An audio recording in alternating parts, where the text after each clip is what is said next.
Welcome everybody to MogTalk episode 173, even though it said 172 in the video. Sorry guys, I messed up.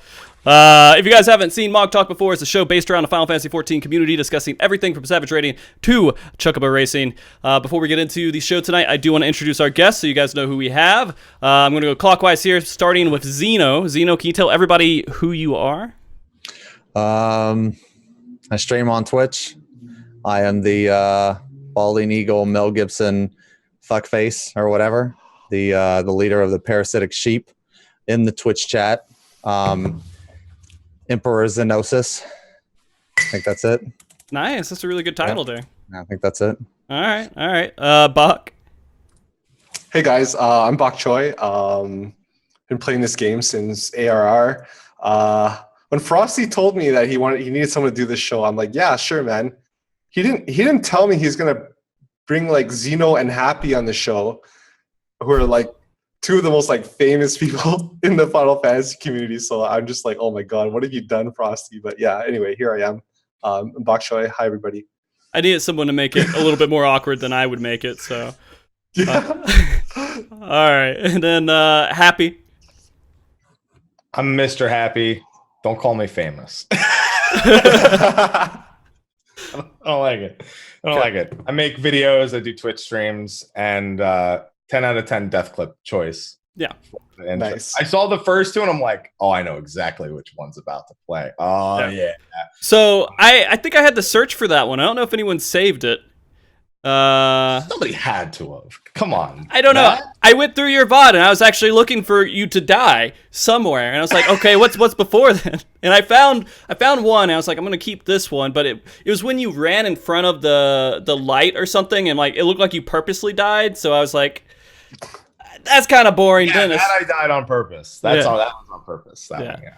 So I found one where you accidentally died. I thought it was much better to run into the wall as a dancer. And then for Xeno, there was one I was going to get for you where you charged towards Leviathan and you fell off or something like that. You walked Who up hasn't done that? Everyone's done that. The gap closer, right? Yeah, because it gap closes in the middle. I just wanted to see if you know what would happen. Yeah, your expression afterwards completely clarified that too. But I had to search for yours. I wanted Titan to be there somewhere, and so I saw you get ran over accidentally by a four-wheeler, and I was like, all right, sounds good. And then for Bach, it was hard to find something for Bach because you didn't have a lot of clips of deaths for you, so I went through and I found one death for you. I don't know if you did it on stream when you originally did your first runs of the fight. Okay. That's not convincing. Yeah. It was a little bit more difficult. Last time you were kind to me and you showed death clips of everyone else, and your clip of me was everyone else dying except for me. I'm like, oh man, I hope Frosty does that again. Makes me look good. Nah. I'm the only one who survived the intro. Not this time. Nope. All right. Well, guys, again, thank you for coming and watching the show. We have a pretty interesting show today. We are going to be discussing Eden overall and the fights, and then we're going to start talking about what we expect kind of in about a week now, just a little bit more than a week when Savage gets released. I'm expecting some pretty interesting mechanics, but we'll get into that in a little bit. Today, again, all about Eden. I want to start off about general questions, things that you guys have on your mind, stuff that the community was talking about. And one of the big things that we saw in the community and what they were discussing was kind of the direction that Square Enix took this raid. And because they kind of did a throwback. They were like, hey, here's some fights you haven't seen in a while. We're going to put them back in here, but it's going to be completely different, which I was not expecting at all. I mean, are you guys happy with how they did it? I liked how they did it, man. I mean, I'm biased because I really like Titan, but I mean, I really like a different spin on the primals. Like some people, they're like, well, that's kind of like, you know, that's taking the easy way. And I mean, I thought it was good. We didn't get a Phantom Train. We didn't get another A2 or whatever. You know, we didn't get another like T4. We didn't get a trash fight. What do you have against Phantom Train? Yeah, I love Phantom Train, dude. I don't. Yeah, I but love you that guys fight. weren't the ones going in and wasting the whole inner release on every ghost, and everyone else is like, oh, my opener's great right now, and he's like, I sure love having inner release for this. Yeah. I know that's exactly what he's talking about with Phantom Train. Well, not only that, but there's so much downtime, man. Just I don't know. I wasn't a fan of Phantom Train, but I mean, but I really liked how they had the primals because it was a different spin, right? Like all the shit was different. Well, it wasn't like vastly different, but it was like it was pretty different. It was interesting, I thought. And one really cool thing about this raid is every single turn you can fall off. At least fall off, and that's going to be awesome in Party Finder. That's going to be awesome. Or wallet, right? Into a wall. Yeah, or the wall. Yeah, dance into the wall, right? Yeah. My first time in normal mode, I didn't even last like 15 seconds because I ran into the wall. Well, I mean, it was normal mode. I didn't think you would die on the wall in normal mode. Like, what the fuck? Yo, that's some savage shit, you know? Yeah. I mean, bringing back, doing Titan and Leviathan again, it felt okay because they were just completely different fights, just had some elements to remind you of what the fights kind of were like in some way. They weren't the same. They didn't just rehash it. I think with Titan more than Leviathan, if you had just given that boss a different name, you could have convinced me it's just a different Earth theme boss. Like you could have just called Titan Atlas for all I care. Yeah, he looked a lot different, and his moves were a lot different too. At least I thought so. Yeah, you know, when I first saw it, I'm just like the third and fourth boss are really Leviathan and Titan. Like at first, I was kind of like, I kind of felt like it was a letdown because I think some people felt the same way too. I kind of felt a little bit let down. And just like, you know, they didn't come out with like a boss that's new and unique to 14, right? But one of my viewers made a point. Is like, if they gave them different names, would that have really made a difference? I'm like, you know, that's a good point. I mean, the fights are totally different. In Titan's case, he looks totally different, and yeah, they have similarities, but like, you know, but no, I mean, I think the fights are still great. Despite that, these are boss names that we've already seen, right? Yeah, and I think I like to secretly think at least it was just to give Soken an excuse to remix the soundtracks. Soken, what themes would you like to release? Would you like to remaster, redo? Yes. All of them, right? Yeah. But yeah, no, those soundtracks were pretty badass. To me, at least. Like you get in, like Titan blew me away. I mean, the other ones, they were good and everything else, but for some reason, getting into Titan and seeing how they redid it, it felt good. I don't know. It gave me a lot of energy to do the fight, and then I wiped on it for an hour because my group did not understand diddly about mechanics. Oh man. I think that's just Titan. Like, that's just Titan as an entirety. Every time Titan rears his ugly head, it's just something happens inside. Yeah. Like, all the best moments have come from Titan. First Xeno video I saw was the Titan Extreme Solo. You know, like, there's just so many nostalgic moments that getting a new one, I really just know there's going to be more moments like that. And it's going to get better with Savage. It's going to be much more intense. I think it was also one of them as a tank, experiencing that there was supposed to be a tank swap. Who tank swaps that fight? I mean, did anyone do it? I mean, we did when we first saw it, just because. But I mean, you kind of don't need to. If you have healers. I did that in the duty, man. I did that in the duty finder the other day. You can carry so fucking hard as a tank. You just put a triangle over your head and you just tell everybody to follow you, and you just go to the safe spot, and everybody fucking lives, man. Every time. You can carry so hard. You don't even need to tank swap either, because the fucking buster doesn't do any damage anyway. I mean, sometimes I pretend it does, like me and Arthur, so we'll swap, but it really doesn't. Right. So it doesn't.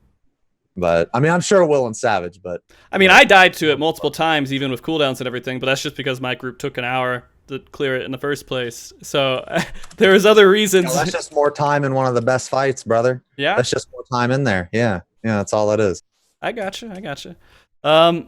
So going through it, one thing I did notice was the difficulty of it seemed like it wasn't very hard, but it wasn't easy, right? It wasn't just walk through and forget about it. You had to pay attention during the fight, at least a decent bit. For me, and the groups I was with, what about you guys? Do you feel like the difficulty was okay for being a normal mode? I thought it was good. It's as okay as normal ever is. Yeah. Okay. You know, it was good. I mean, that's kind of what they're going for in normal. I think like when it comes to normal, and well, we haven't seen the Savage yet, but when it comes to Savage 2, I think they've kind of found their formula, right? Where it's just kind of like the mechanics are threatening enough to kill you if you're not paying attention. You do have to learn the mechanic, and you do have to kind of, download the fight. Yet at the same time, if you have a few weaker members in your party from Duty Finder. I mean, everyone's been in Duty Finder. You've all heard and experienced the nightmare stories. So, but like if you have a few struggling members, it's not like the end of the world. You can still carry them across the finish line, and that's kind of what they're going for. So I think they've kind of found their difficulty formula for normal mode, Savage mode, right? And I think they're just gonna stick with it. But I think it's appropriate. I think it's perfect. Well, I mean, the other thing to note, too, is that this is a story-driven raid. So if you love the Shadowbringer story and you went into this fight, you're probably going to want to do it all the way through. You're not going to say, oh, I'm just not a raider, I'm not going to touch it. You want to see what's going on. And so it's kind of almost a requirement if you enjoy going through the game as a story-focused player. And so we're going to have the skill set go down a little bit in Duty Finder as going through these fights. And yeah, you're right, you can completely carry the fight completely. I think I saw a couple of clears with like 20, 30 deaths, something like that. Yeah, there's been a lot. I saw one with 41 on Titan. 41? 41 deaths. You counted? No. I saw it on Twitter. Okay. It was Balana. He did a 41 death Titan, and I'm just like 41 death Titan. The healers must have carried hard. And then I looked at the parser, and the healers combined for 17 deaths, and they still cleared it. All you need is one person that can res people who understands the fight enough to not die. Yeah, exactly. And then you're okay. So it could be a dancer, it could be a summoner, whatever, a red mage. Dancer. No, yeah, dancer. Sorry, not dancer. I mean red mage or summoner. Like my moves get people moving, but like not like that, man. Nah, you guys just dance in the walls. So I don't know. I feel like this is good. I'm glad it's difficult for some, because again, I've had all kinds of experiences throughout Duty Finder, but again, it's this expansion, the beginning of the expansion at least. I had people who can't do very simple, basic mechanics on the dungeons, and they die every single time, and you have to carry a healer, or you have to carry a tank or something through the fight, because they're going to die, and you're just going to 3-man it. And that's the type of people we're going to see in normal raids. So. And that's just the game. Like, it happens. Mm-hmm. It's honestly, I love getting instances like that, where nothing's smooth. Yeah. Because there's like all the times I'm just like my way through something that I've like done a million times, but when that happens, it's an adventure. Yeah, and as a paladin, I'm like, oh, okay, this is going to shit. I got cover, I got all these other little things that I could do to keep people alive. You start feeling a little bit more useful than just doing your regular rotation and avoiding mechanics, and so I enjoy it too. All right, what was the other question? Oh, this is something that a lot of people, especially the WoW refugee people coming into this expansion, they were a little upset about 4 fights. They're like, that's too little. I mean, we're used to it, right? But a lot of people have been giving some kickback to it. I mean, do you guys have any thoughts on it? Well, apparently when people fucking bitched about door bosses, which I don't understand, I don't know, I kind of like door bosses just because it's a free fight. The only thing I didn't like about the door boss was I think it should have dropped loot. It should have dropped something. I think it should drop something, but the way I looked at it was, this is like 4.5, 5 fights, kinda. So okay, I'm gonna play devil's advocate here. Okay. Door boss. I feel the same way as you, Xeno. I feel the same way as you. A lot of people don't like door bosses, and they said they're getting rid of them, didn't they? Yeah. I think Yoshipi said, okay, they're getting rid of them. That's okay, but like there is still an opportunity cost for door bosses. Like when you make a door boss, that the dev time put towards that could be made towards fleshing out the actual final fight or making another boss. So people make that point. Loot, I don't give a shit. I mean, I don't play this game to collect digital material wealth. I don't care that it didn't drop loot. Okay. But in my opinion, I mean, a lot of people disagree, but in my opinion, back in Stormblood, some of the funnest fights and the most creative mechanics came in the door bosses, right? Two of them. One of them, not so much. Which one? Kefka. I didn't like Kefka. Yeah, Kefka. I love that. I love that door boss. I thought it was. Oh, I loved Kefka. Boring. Oh yeah. So boring. Okay. I love. Yeah, but anyway, the debate. Back up about the 6 fight thing. I mean, it used to bug me a little bit, but I don't. I guess I've gotten used to it. But like back in WoW, I remember like when they drop a raid tier, it's like here's 10 bosses, here's 15 bosses, go nuts, right? But at the same time, it's like going to Final Fantasy. One thing I've noticed playing this game as a contrast to WoW is that when you fight a boss, or a savage tier boss in this fight, it is like polished, it is well tuned, it is decently well tuned. Where you're playing WoW, if you're like a world progression raider, you feel like you're beta testing because the fights don't feel like they're finished. They didn't tune it well or something like that, right? So like that's another thing that I appreciate. So if having fewer bosses means that the quality of the bosses is higher, then I would rather go for quality than quantity. And I think 4 bosses is fine. I mean, don't get me wrong. I'd like 5 bosses, 6 bosses maybe, but I'm not that against 4 bosses. Yeah, and chat's making kind of a good point here too. A lot of WoW raids, or at least when I played it, when you were going through those early bosses, you have 3 mechanics you need to worry about. And then you just do your tank stuff, and then you're done. You go on to the next one. So it's almost like Final Fantasy makes the last boss, and then there's a last boss in a WoW raid. Then you have the 3 bosses that are spread out over 7 other bosses for the WoW raid leading up to that last boss. And so it just cuts those mechanics into little bits and pieces and puts them into different models, is almost what it feels like. But I think Final Fantasy XIV having 4 bosses, regardless of how you feel about the polish or the quantity, I think it's very much in line with kind of the perspective of the overall game. I like to say WoW is a very deep pond where the few things that you go and play WoW for, they're very, very deep. You have the 10 bosses, 15 bosses, you got your Mythic Plus, you got your new PvP modes, whatever. And they focus like super intently on those things. Whereas 14 is a shallow ocean where there's like a million different things you could be interested in or not interested in, but none of them are ever going to go, much past, waist length. In a sense, until you get to Ultimate, where you just dive in head fucking first into like 20 feet of just ice cold, bath. The Mariana Trench or whatever. Yeah. And so I would love more bosses, but if it means worse quality, I wouldn't take it. If they could do them at the same quality, I'd take it. Mostly because I think they need to even out the difficulty curve of the bosses. I think the jump from 2 to 3 is kind of just not natural. I don't like it. But like you mean like historically, or do you mean like in this normal mode? I mean historically. Okay. I don't see it ever changing. Right. Okay. 2 to 3. So we'll see. I'd want to see more. Yeah, I mean maybe. I don't really know, because in this case 3 in normal mode was probably one of the easiest ones, in my opinion. As opposed to 1 or 2. Yeah. If there's one that I think is like Snoozeville, it's 3. Yeah.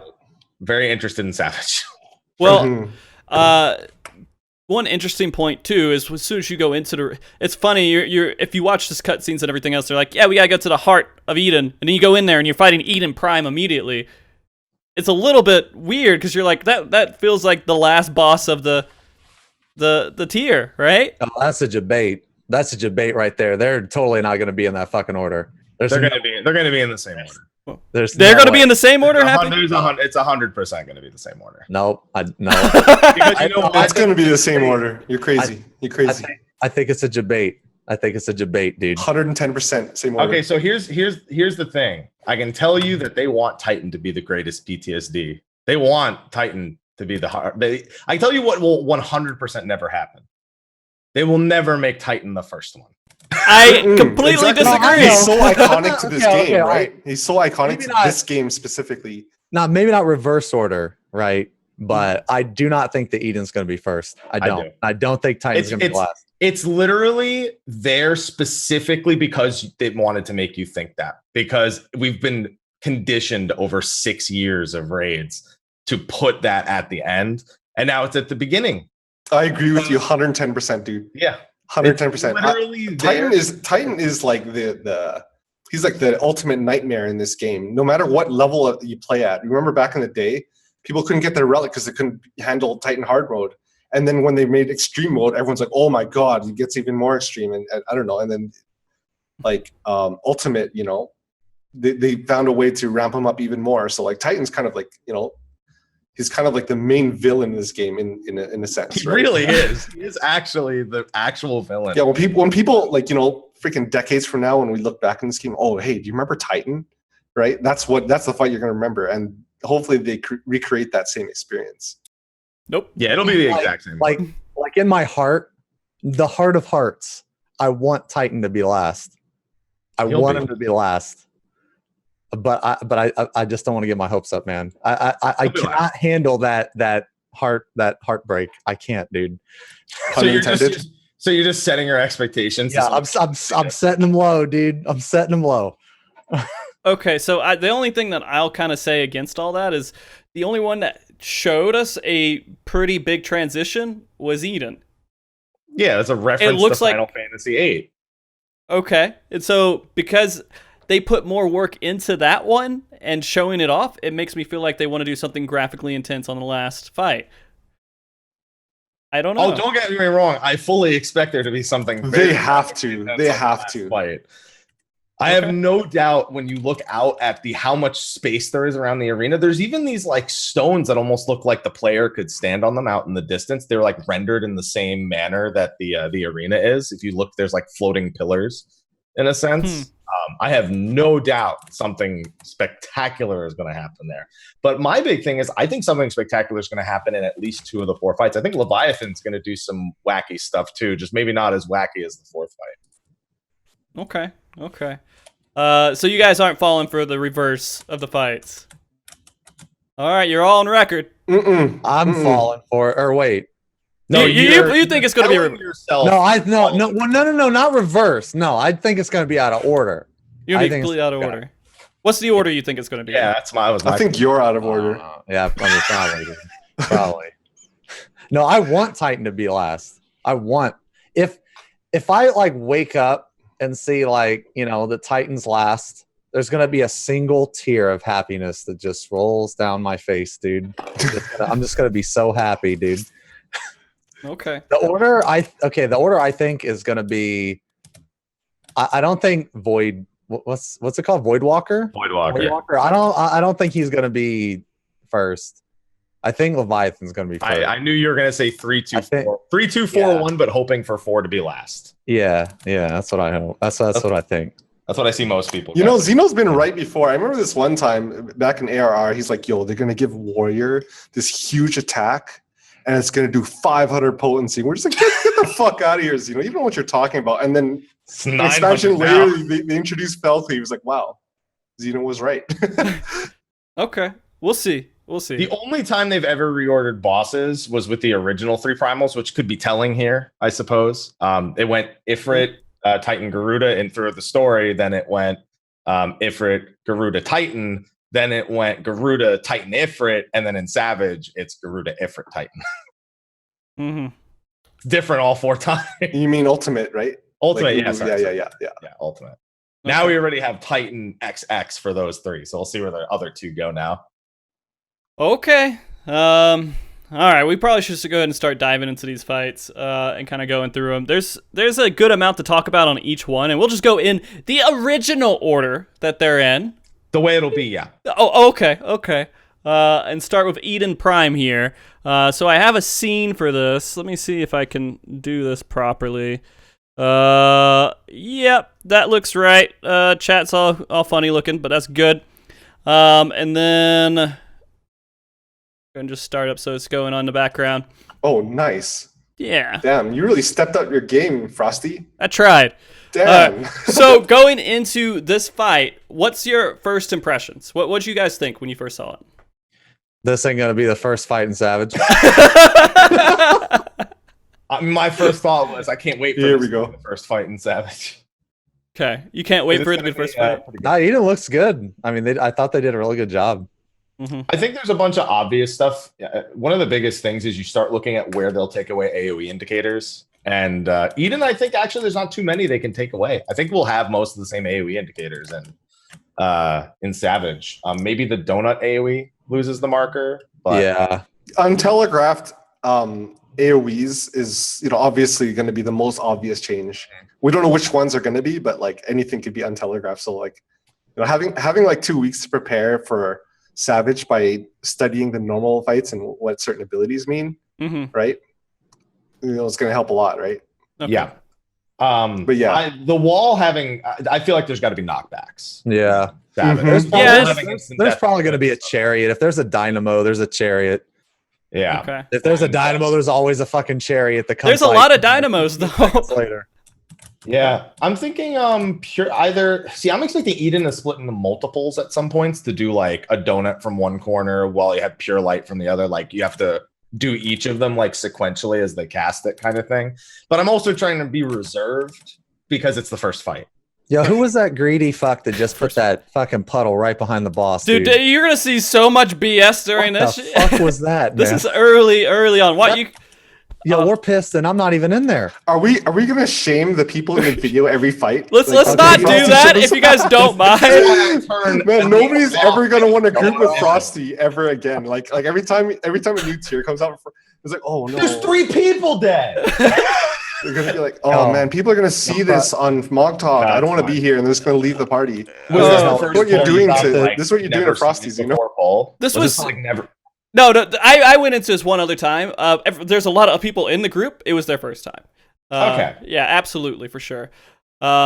But I just want to have something in the background. I figured this would be okay. Even you guys can look at my horrible UI. This is some quality content right here, brother. This is nice, dude. That guy's not accepting the res. Okay, so let's talk about what we think instead of what's happening in that video. All right, so that Delta attack that just happened, that's obviously from Kefka, and it's probably going to be completely untelegraphed. Like all those AoE shit's going to be gone. Really? Yeah. Well, you know what I mean. It's going to be like Celestiot or whatever the fuck it was called. Right? I mean, that's what it is, right? I think the fires are good. I think the only thing that's going to be untelegraphed is the fire. Maybe the circle, but you know, Kefka did show all of his Delta attack. He just didn't show the fires. That's right. The fire. He showed the cross and the chariot. Mm-hmm. Yeah. Fletcher only had one part that wasn't telegraphed, I think. Yeah. So I think that's going to be gone for sure. Yeah, it's going to be a lot of dancing, I think. Absolutely just tons of dancing, especially in this one. And it seems like this is kind of like one of those things that they've been doing, and at least this one and Leviathan, they both have... Actually, no, in Titan 2, they have a lot of big AoEs, and you just have to find that one little tiny safe spot. And so I think they're going to have... make it a lot tighter, of course. But we'll see how that turns out. Do you guys think they're going to change the ad phase up at all?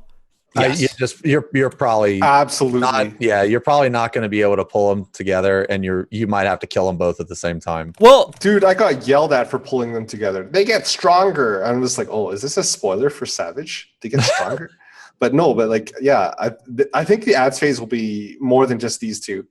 Yeah, you know, I'm glad they brought Faust back though. That's nice somehow, because that's totally two Fausts right there. Yeah, totally. That's totally two Fausts. You know what though? I was hoping to have more ads in all of the fights in general, and I don't. That still could be the case in Savage, but like, Frosty, you got to get in that asylum, dude. You're killing me, man. There's 2 fucking asylums. You're not in any of them. Hey, God, dude. We're concerned about this footage here. Oh, man. Dude, you're gonna see so many like 100 gauge moments in there too. Just it'll be okay. It'll be all right. Okay. Anyway. Sorry, I'm not gonna look at this. What was I saying? Yes. Okay. You know, every job, when they redesigned every job, right? They they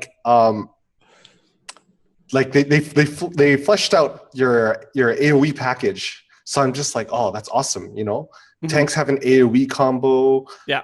You know, every job has an AoE combo. You know, monks is improved, dragoons improved. Like, you know.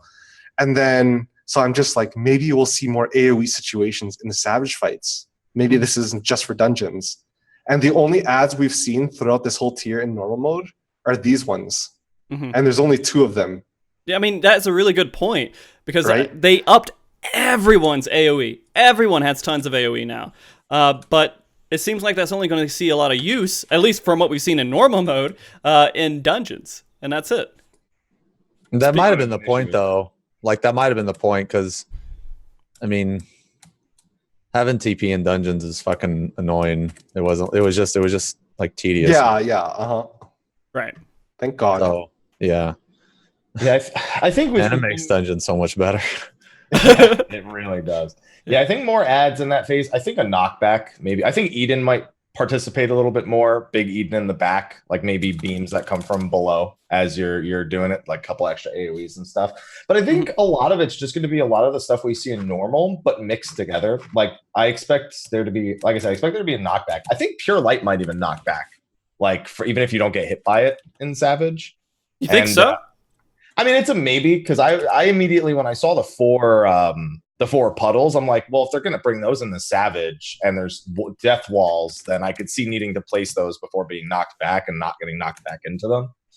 No. So I don't know. It's kind of a really blank slate fight where just what's there isn't enough for me to really like. There has to be a lot of stuff that gets added in Savage. Like not even a It kind of seems like that they. It kind of seems like they left some shit out, like maybe some buffs or something, or maybe Eden casts an ability that's like, that puts like debuffs on the party, and you have to solve something. I don't know. You know what though? Like looking back historically, Heaven's Ward and Stormblood, how much has the first fight really changed from normal? Like how many mechanics have they really added? Like if we're to kind of extrapolate from like the well, this is not going to be the first fight. Normal and the Savage. Yeah. Fine. Wow. Okay. But let's just assume that it is. Okay. You know, they didn't really add that much. They just made certain mechanics harder and certain mechanics untelegraphed or whatnot. Right. Like if you look at like Alt-Right, Phantom Train, worst. You know, they might have added like one or two things, but like No, I get you. I guess probably the big, like Chaos wasn't really. A5 Savage is probably the biggest thing. The orb phase. They added because you can only do the two syringes and then up to 4 syringes, right? But besides A5 that, Savage still is my favorite first tier Savage fight. Like if we're going to include pre-creator, that's still going to be my favorite door boss so far. What thing? I'm most interested in the ads phase in this because I think they can add a lot more to that ads phase, and I'm mostly interested in that. One thing that I'm seeing kind of in this footage too is there are sections, and I don't know, maybe I misheard you guys earlier, but I see AoE that's left on the ground from some of these attacks. And so they could kind of expand upon that a good bit. Maybe put it into one of these little combo dances that they're doing, and then you have to drop it off at a certain point, come back, and I don't know. Maybe they're growing AoEs. They could do a couple of different things with those, right? They've been pretty hesitant to do a lot with placed AoEs. I remember back in turn 13, I thought for sure the final phase Earthshakers were never going to go away. I thought those were just going to shrink the arena the whole time as you went. And I've been waiting for that. And the closest thing we have, I guess, actually ended up being turn 10, where the arena shrinks the entire time. Yeah, where you have to use like the arena as a resource, as a limited resource. It's kind of like that boss in what's that dungeon? Hell's Lid? No. Oh, I always just think not Hell's Lid. The one with the scorpion. Like the dungeon, the scorpion. Yeah, that's Hell's Lid, I think. Yeah, that's Hell's Lid, I'm pretty sure. Right? Yeah. Yeah. Some all hard. They do Hell's Lid boss is the turtle. That's some all hard. Yeah. No. I remember that one. I barely remember it, but that was one of the biggest things, is that you had to keep strategically placing these AoEs and decide how your arena was going to look at the end. That would be something that would be really cool in Savage, because every single AoE placement would matter throughout the fight and how you're going to handle mechanics later on. Yo, you know what? Hey, on the topic of arena design, everyone was sick of circular arenas, and Square Enix listened. Now they're all squares. They're true to name. Let's go. These are their Square Enixes. Yeah, this is absolute. Yeah, let me see. Yeah, no, every single one is a square or some sort of like rectangle. Yeah, a square is a square is a rectangle, but a rectangle is not a square. You're right. Did you guys notice? I don't know if this means anything. One thing I was paying attention to on the tank buster is, it's a double hit, right? Yeah. But they're named differently. I don't know if that means they're going to have a hit and then maybe the tank has to get the second hit afterwards or something That's like that. very possible. That's very possible. Yeah, See, maybe that's kind of one aspect of tank design that I was hoping that they changed the fights a little bit, especially now. Okay, if you haven't noticed, if you haven't played the tanks, every tank, in addition to have cooldowns for themselves, every tank now has a cooldown that they can apply to a party member, most likely their tank partner, right? Whether it's TBN, Heart of Stone, Nascent Flash, or Intervention, right? So I think tanking will be more involved, and I was kind of interested in this fight too, because I didn't really like a lot of the fights, like tanking a lot of the fights where there was like one truly designated main tank and one truly designated off tank. A fight like, say, recently 11 Savage, right? Where one person was tanking and the other person's job was like grab the tether or something, or like, stand there and get hit by the cleave during Panto 2, right? What is that other tank really supposed to do? You're just kind of a DPS with a simplified rotation for 99% of the fight. And seeing this fight, even though it's not that different from that design, it could be possible where this spear, this one that's happening right now, does a whack and then whack. Maybe one person gets hit by one, the other person gets hit by the other, and plus the tanks are protecting each other, right, throughout. So I think I'm hoping to have more involved tanking mechanics, because right now we don't even have to think about aggro. Period. Absolutely, yeah. Aggro is out the door completely. So they took aggro and removed it. But then they added this thing where tanks are now responsible for each other's lives by protecting each other with cooldowns. So I think when it comes to tank buster design, even though the normal mode one looks quite simple, I think that'll be different and harder to manage in Savage. You bank it. Yeah, you heard it here first. Absolutely. I think that it's going to be, because they said they wanted to make jobs that were all jobs able to do an off tank role and a main tank role, and so they're going to have these things where you have to, it's not one tank that can achieve maybe tanking the boss alone. He needs some assistance from the other tank in some way with a buff or something else. I'm hoping that's kind of what goes on, but it depends on how difficult they want to make it. Yeah, and this is just the first fight. I think Spear of Paradise having more than 2 swings even in Savage is another thing. Like it could go up in swings with each use, or things along those lines. What's a mechanic that did that? Hawkmourne. Yeah, Hawkmourne did that, but you split that unless you were just tank and bowling it. So I was thinking more of trying to think if there was a single target one, because I remember people swapping during Nail, but that didn't go up in stabs, I don't think. Another thing that we're seeing. What about Uplander Doom? That was like that. Okay. Yeah. Uplander Doom kind of like that. Yeah. It would just like ramp up. I loved it. Zervin's Tank Buster, actually, I went back and did that the other day. Zervin's Tank Buster was pretty cool. It was like 5 attacks and then the super burst at the end. Pretty nice. Yeah, that's when Bulwark, right, was like, oh, all right, maybe this is going to talk about. Gone now. Just forget about it. It's not. It's in the title, dude. I don't know what to tell you. It's in the Paladin title. But the other thing is that we have this section where there's just those orbs that show up, and he shoots other orbs into the air, and then it starts going crazy a little bit. I feel like I expected a lot more with the orbs overall from that. Do you think that they might try to expand upon it? I think there's going to be one mechanic that targets healers, one that targets DPS, one that targets tanks during that. Okay. I think is the big thing that's going to happen there. I wouldn't be surprised to see the beams from Vice and Virtue happening in that phase while those AoEs are going around. But I think it's going to be a lot more baitable, because it's completely random in normal. We tried finding a pattern, and I guess sometimes like untelegraphed baitable, or like telegraphed and baitable. Well, all those AoEs are actually baitable. If you we were actually in there the other day, and which you can also bait that first jump out too. Yeah. Eden always jumps, or at least in the runs we did, I would pull it. I'd pull it up a little bit and to the northwest, and Eden would always jump to the southeast, farthest corner away. But like all those AoEs, if you like stack in the back, you'll bait all those lines, and you'll also bait the puddles, and you can just like move clockwise. So all of that shit is baitable, even the jump. Oh, I meant more like they'll target specific roles. Oh yeah. Because they target people randomly in normal. We tried finding like an exact pattern, but they might just leave it as is and make it the rest of the space a lot stricter. So you have to work together, because that means you could just go from corner to corner in a sense, because you would just like literally bait in one spot, step forward, step forward, step forward, step forward, step forward, and then you just meet Eden at the other side.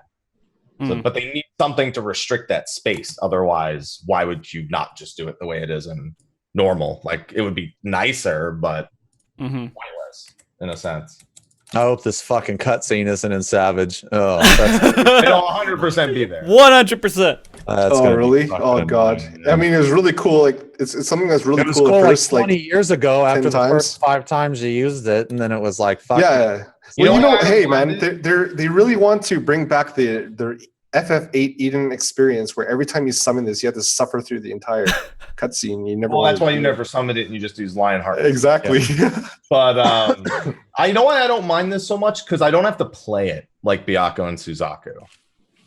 Having to play the whole transition with this like you had to make like 2 moves the entire Byakko thing, and it still takes like 2 minutes. And Suzaku's like, oh, I can hold right click and turn my camera. Whoop-de-doo. Yeah, that's true.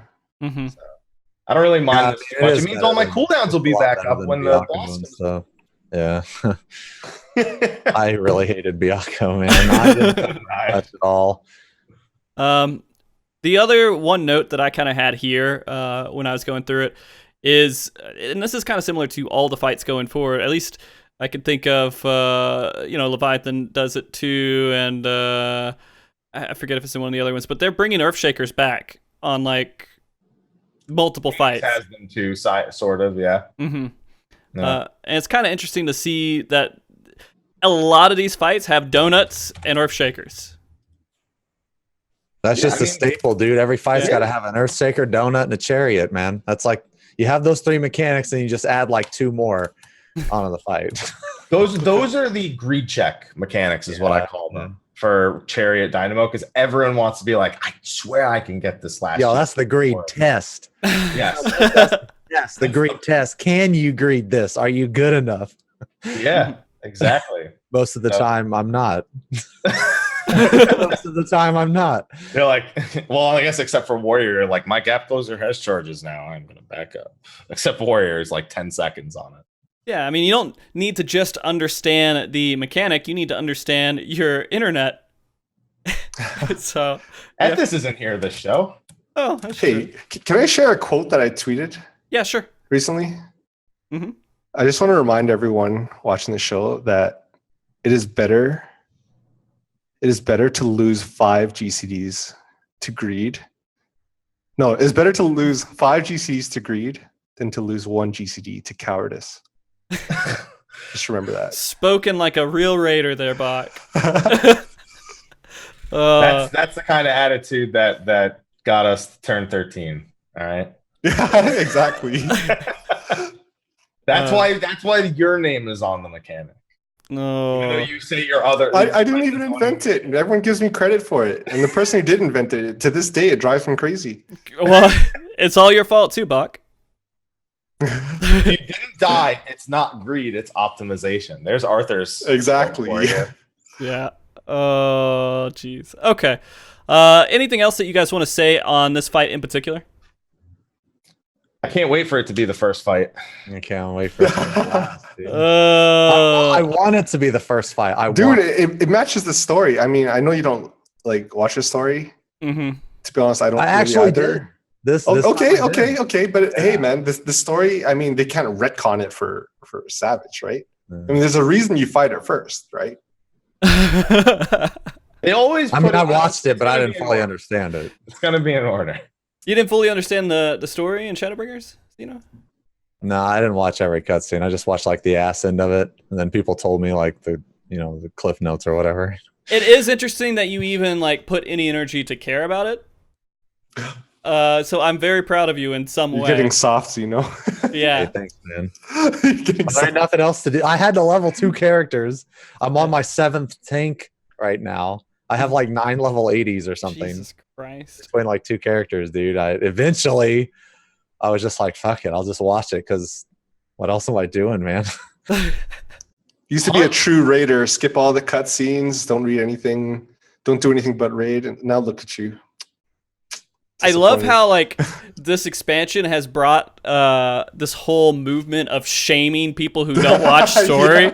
I mean, it's understandable because I would never imagine doing this expansion without doing the story because I like it, I enjoyed it, but I know some people really just don't give a shit. And it's okay because it's your game, you enjoy it however you want to. I'll be like, okay, that's fine, and that would be it. How have you guys taken to this whole little shame movement going on? I got a lot of, so I recently uploaded just like the footage of the morning of the patch, you know, where we're doing normal mode. I got so much fucking butt hurt, right? Just bleeding assholes all over the comment section. I can't believe you skipped the story. There was some nice comments. It was a nice read. Let me tell you. Leave it to Xeno to say bleeding assholes here on MogTalk. No. It was bleeding assholes. They were serious. It was serious business. Yeah. Very serious that I skipped those cutscenes. They were pissed. Yeah. Again, and I want to say this to everybody. The story is really good, but don't be a piece of shit too. We don't have to be snooty about how much lore we know. Like that time I was like, hey, Ethis, come on the show. We're going to talk about lore and everything else. And then I have stated I don't really know the lore very well, and that's why I have Ethis come on the show and explain it to me. And in the YouTube comments, of course, they're like, why is this guy allowed to have Ethis come on his show? He's such an idiot. There's no reason he should be there. And I was like, all right, man. I mean, the counterpoint? The cowboy, what, Happy? What, Happy? I'm asking for your counterpoint. Oh, my counterpoint was that I was an idiot, and but I was curious about the story, and I wanted to learn about it, and I have a show where I can bring Ethis on here to talk about it. See, now you say that next time he's on the show, and now I've just solved all your problems for you. No, because it's still gonna fucking happen in a YouTube video. Fucking. Anyways, going on to this next fight, there's another name. Is Voidwalker the title or I know it's the name that they chose to put on the boss, but is that supposed to be his title? I don't really understand how that looks. Voidwalker is the collective junction between a Voidsent and Gaia. Okay. Who's the name of the character who's being held there? Okay. Well, I just learned something. Yeah, I know. I'm just like whoosh. All right. So let's go ahead. Let's go ahead with this next fight here. What's your early impressions on the Eden's Gate Descent? This is my favorite one, man. Yeah, it's really good. I don't want to party finder this one. Really? It's really good. I wasn't too worried about it. When I saw it, I was like, okay, this is kind of interesting. I guess doing it, I did wipe once, maybe twice on the first clear. Did you guys have a lot of struggles with it? I understood it immediately, and I just explained it the next pull, and we were fine. Okay. That's a lot like Kefka, the debate, dude. I love mechanics that debate you. Oh, I love mechanics that debate you. I don't know why. Rescue is really strong in this fight because you can move someone who doesn't understand the fight. It's like you need to stack. Or you can kill me. You're stacking with us, whether you like it or not. So I'll say this. When I go into any fight, unless if it's like a learning group for Savage or Extreme or something, I refuse to explain anything and just pull as soon as I can, as soon as everybody says they're ready. I'm just like, all right, we're going in. Because I'd rather people have the experience of seeing a fight and being like, oh shit, I got to react to things and figure it out on the fly. Yeah. Because that's way more fun than just like, oh, here's exactly how you map out the fight as soon as you enter it in. Especially week one, right? What happened to your Dragoon, right? What the Dude, he just walked off, dude. I'm sorry. I gotta stop watching this. I didn't mean to interrupt. So, like, the first time I played a video during the show, we're just gonna be commenting and making fun of everybody, and then we'll go back to actually discussing it, I guess. Listen, if you actually stand with the asylum, I wouldn't have to bring it up.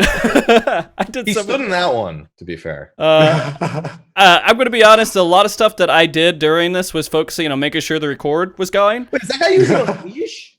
What's that guy using his AoE combo? Oh, God. All right. Anyways, earlier, you guys are afraid in Party Finder about how this is going to look, Duty Finder and everything else. What stood out the most to you with it? The debate. The debate. debate. Yeah. Debate, There's right when I saw that timer, I was like, "Oh fuck yeah, dude! This is gonna be like Kefka all over again." It's like Kefka. I love this shit. It's a memory game, right? Yeah, It's a memory game. Now, this mechanic, the spelling. in waiting, that thing. The time, yeah. Yeah. So for those who don't know, the boss does a mechanic, but when the boss, like the AOE indicator shows up, but it doesn't actually happen right away. It just queues up, and you have to remember what it is, and then when the timer runs out, the actual mechanic executes without the indicator. But because the indicator showed, it displayed like several seconds ago. So now, what I'm wondering is, what is going to be the savage twist to this? Is something going to be invisible? Are there going to be more things that the boss can, It's memorized. spell? Yeah. What is going to be the savage twist? I'll give you two things: line AOE's, like a cross, and and just staggering them so it's you know how that does like stack spread at one point, right? It's going to be like that, except it's either going to be the other way, and it's going to be back and forth. It's going to be like 3 spread a stack, 3 spread a stack. And you're going to have to go in out while there's a hand of Erebos. So like basically line AOE's, Iron Chariots, Lunar Dynamos. Yeah, in a sense. I guess for those who don't understand the UCOB language, Lunar Dynamo is the donut where you have to get in to dodge it, get close to the boss to dodge it, and then Iron Chariot is a circle where you have to get away from the boss to dodge it. For those who don't understand this UCOB language. Yeah. But well, that's what we mean by back that. to, a Realm Reborn. To turn 9, yeah. Yeah. There's going to also be stone gaze, and so there's going to be a handful of things that you're just going to have to position yourself and face yourself in a certain way, and you're going to have to figure. I don't know how much they're going to make it random. I would love to see all these mechanics be different every single fight, so you can't map out exact positioning, and you have to say it's this kind of order, so we have to do this kind of positioning for it.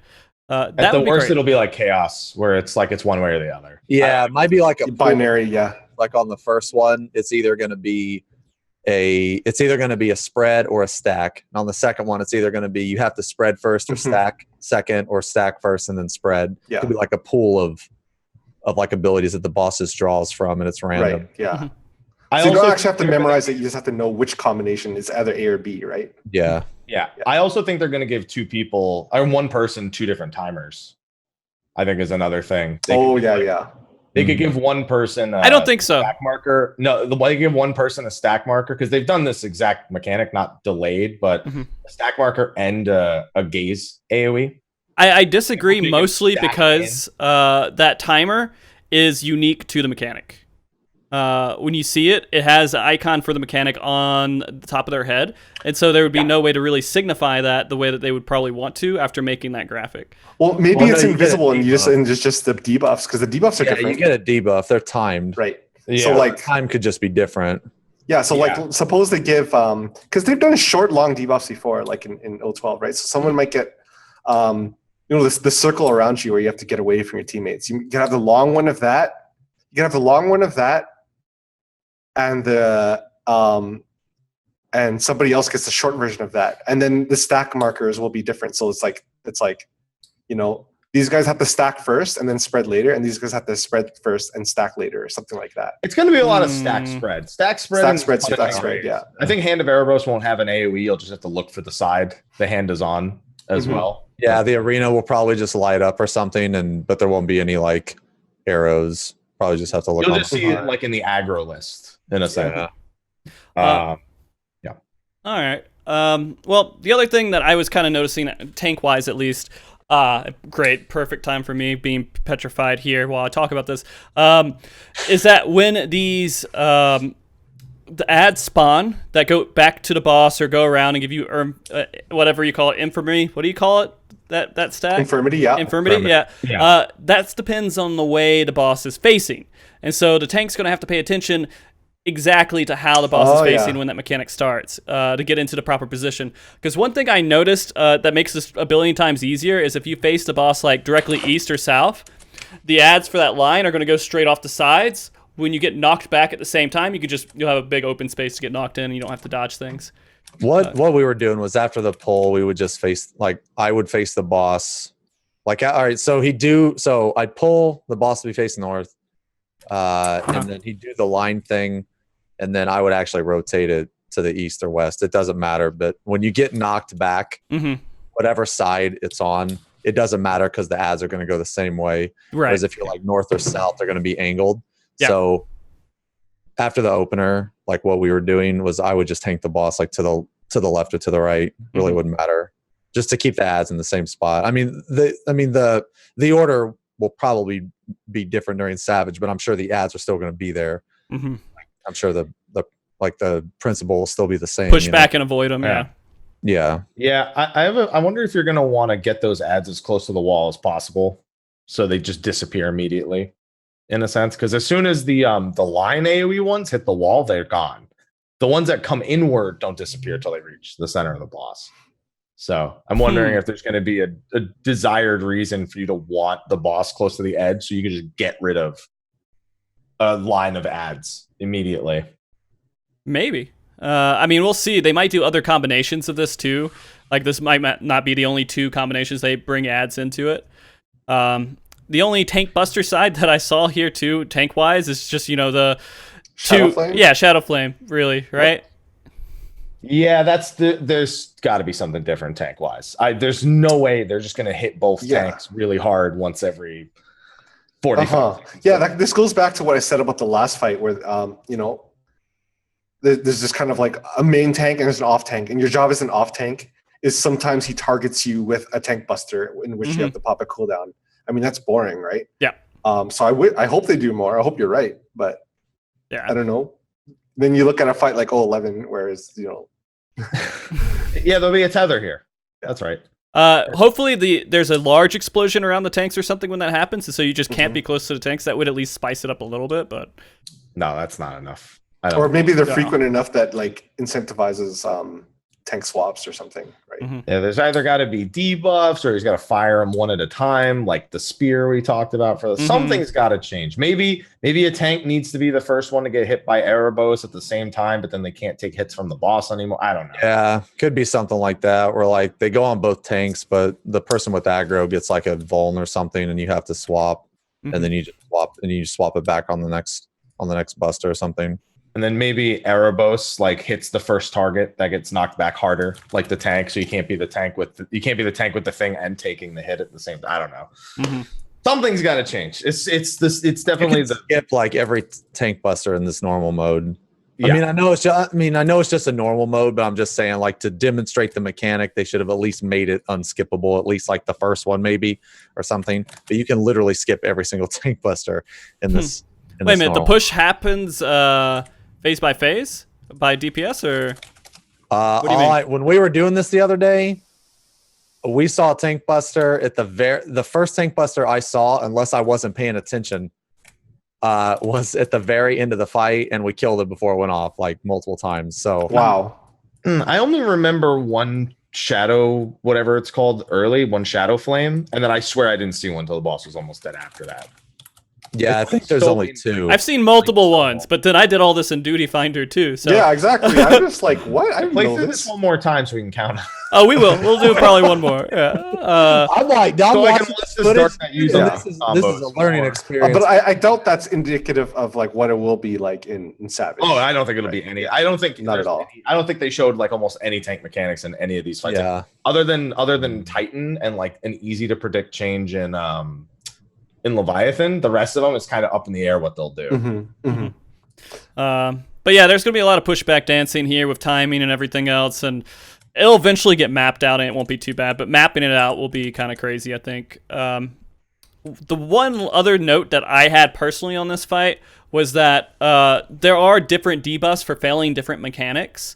And so I'm kind of wondering if they're going to force you to take some of those debuffs, and you have to balance how those debuffs are throughout the party to do certain mechanics, if that makes any sense. Like, some reduce your health, I think, right? And some make you take more damage or something like that, but they're different names. They're not just like, up vulnerability, right?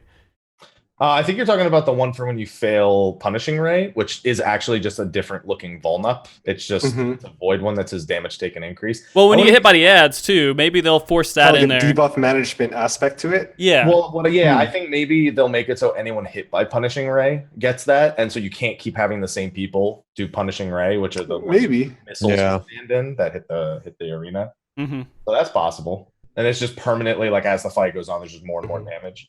Right. I like when they do that. I like when they do your decisions as you go throughout the fight keep affecting it. That's why I really like the Garuda part of Uwu, where it's a decision that is so like relevant.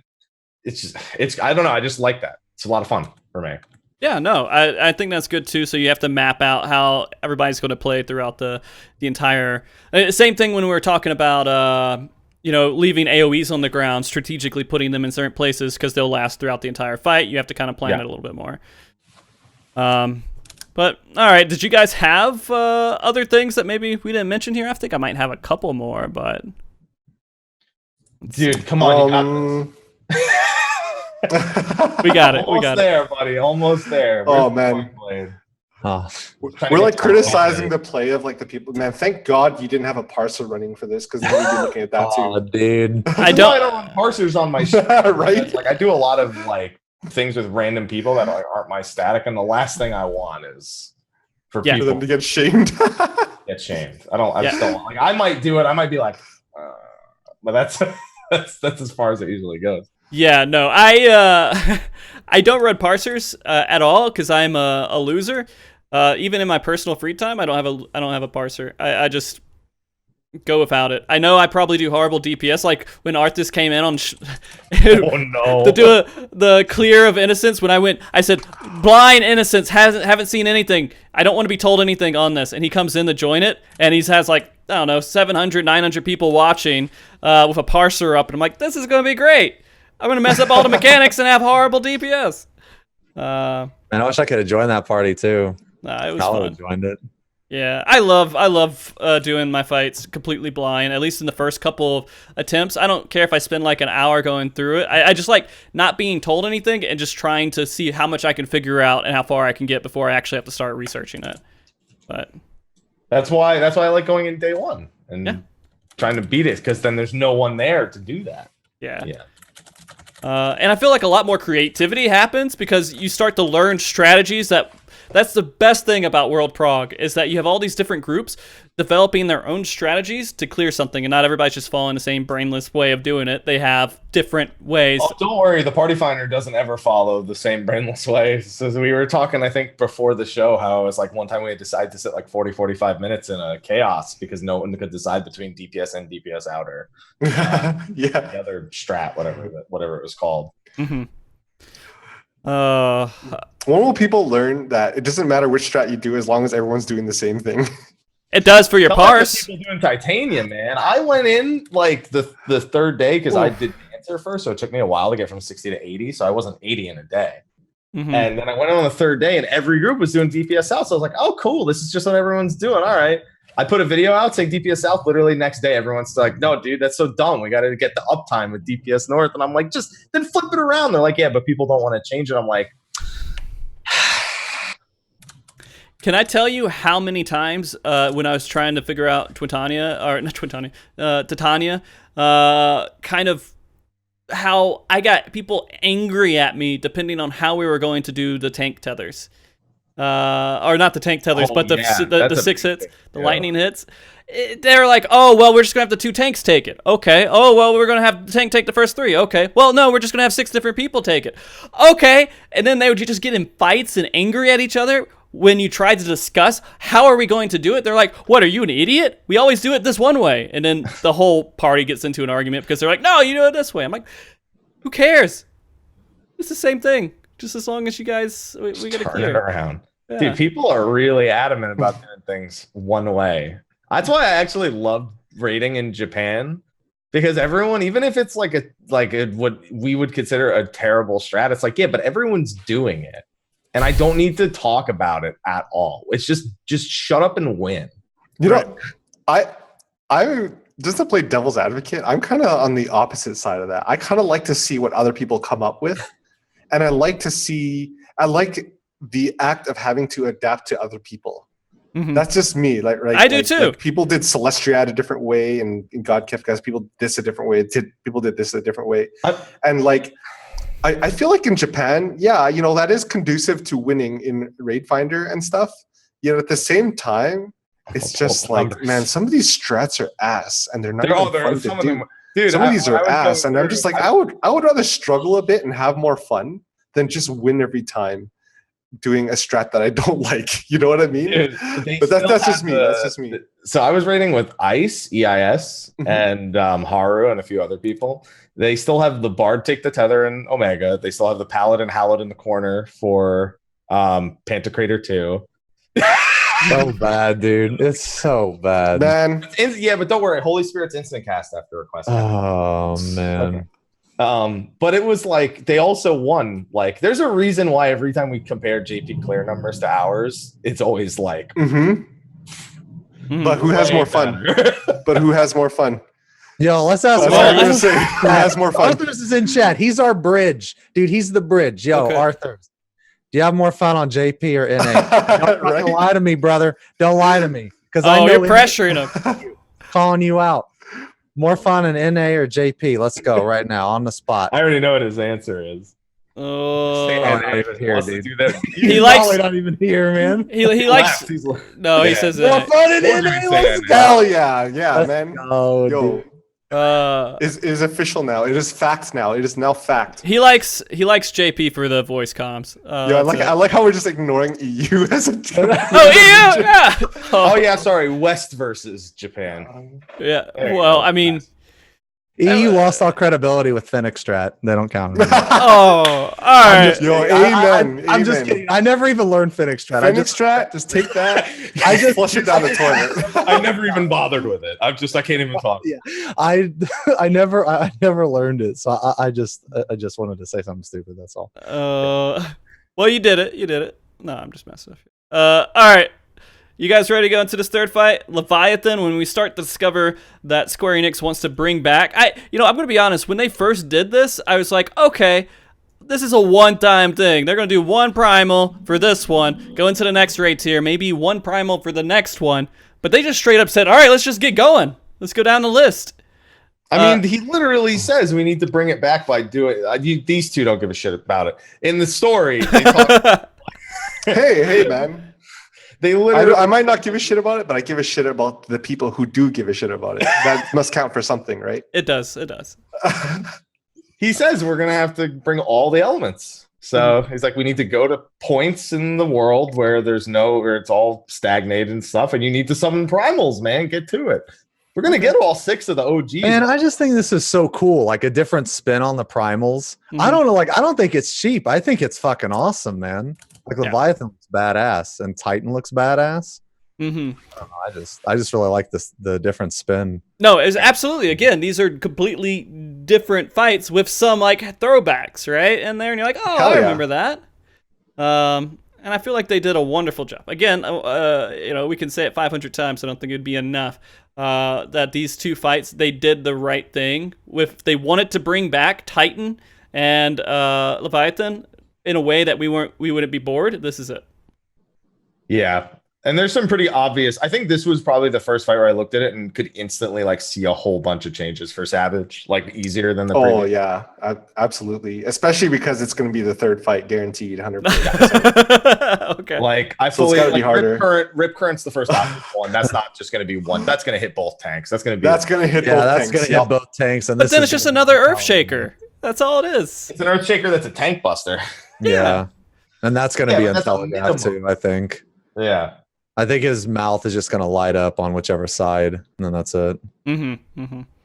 I also think he's going to, the platform's going to become available a second and a half before he destroys the one you're already standing on. So, when the arena's split and you're on both sides, you're going to have a reason to split everyone, probably. Because right now, exactly. All 8 on one side and just, squeeze in real tight. It's like left team, right team kind of thing. Yeah. But I think he's going to attempt to destroy those while you're still standing on them. And then, just before he destroys them, the middle part comes back up. Yo, hey, Here's an idea. You know how he does that knockback where he pushes everyone from one side to the other. Oh, that's gonna be. And then you have splits the arena in half. Yeah, no, and then you have a tank buster that you have to point away from the group, right? Mhm. What if you can't get knocked back with the group because the tank buster will shoot everybody, so that you have to use arm's length. And then when your arm's length is on cooldown, you guys swap to the other tank, and the other tank takes that tank buster because now he has arm's length. I don't know, just a random thought. Yeah. And the big thing That is might be a thing. North the whole that'd be time cool. here. I think he's going to change the sides of the arena he's on too. Like the heads are not going to all. I think he's going to split in half at some point, and those heads are Like the original. Yeah. Well, like the head tail in a sense from the original. Yeah. well, here's the thing: if that attack box, the hit box, is exactly the same, it doesn't matter. You're in the middle of the arena. You're able to hit whatever side you want to hit, right? Yeah, but it matters what each head is actually doing at a given point. If they're split up and they're both doing different things, then you know how bad people are. You know how many times they've had a tank who just they're like, there's like a mechanic like Kefka where it's like the arenas either look away or look towards it, and everyone else has to tell that tank, hey, it's look away because they can't be asked to do this. Yeah. Move the camera. Yeah. I gotcha. Also could give you debuffs too. Like remember if like casters couldn't attack the tail or something. Yep. And range. Yeah. It was physical and magical, I think, wasn't it? Mm-hmm, that's right. No, it was ranged and melee. Oh, was it ranged and melee? That's right. That's right. Yeah, so like maybe one of the heads or something will be like the tail or whatever. You know what I'm saying? Like they could bring something like that back to. Yeah, I used to say fuck it as a bard and just put dots on anyway. Yeah. Yeah, exactly. Let the healers deal with it. Oh, yeah. He So wasn't doing too much damage anyway, dude. Fuck him, man. Hey, what about these dive bombs? Dude, fuck him. Oh, this is going to be... So I actually think we're going to have tsunami debuffs during this. Oof. The knockbacks and the spreads and stuff. I think he's going to tsunami us and then go into this. yeah, I definitely don't more think- mechanics I in think- this. I think all the tsunami debuffs, they're just going to have the debuffs. There's not going to be like an AoE reminder what each one does. You're just going to have to... Oh, yeah. That's the biggest thing that I was thinking about is when they do tsunami, absolutely they're going to have a no way of indicating what they're going to do. You just have the debuffs and everyone has to position accordingly. Yep. You got to get pushed into the right side. This team has to be pushed over in this corner. This team has to be pushed into this corner kind of stuff is what I'm looking for. But I'm really excited. I think I'm more excited to see what's different in Leviathan than I am in Titan, to be honest, because he'll be the third fight, Xeno. Well, I mean, probably. I mean, I hope so. I hope so. I'm not ready for that heartbreak yet. So I'm not setting myself up. Oh, wait, hold on. Everyone pause. And every duty finder group went. yeah, it's funny when you guys say this because you're reacting to it kind of late because of the delay. Yeah, because of the delay. Yeah. That's the best thing about this fight, absolutely, is people falling off the side because it's just easy to do. And I don't know. Well, that thing right there, you can take that as a tank. You just pop arm's length. Be a man. Don't run out like Frosty does there. Just can you? fuck yeah, you can. It's one of the first things I tested, man.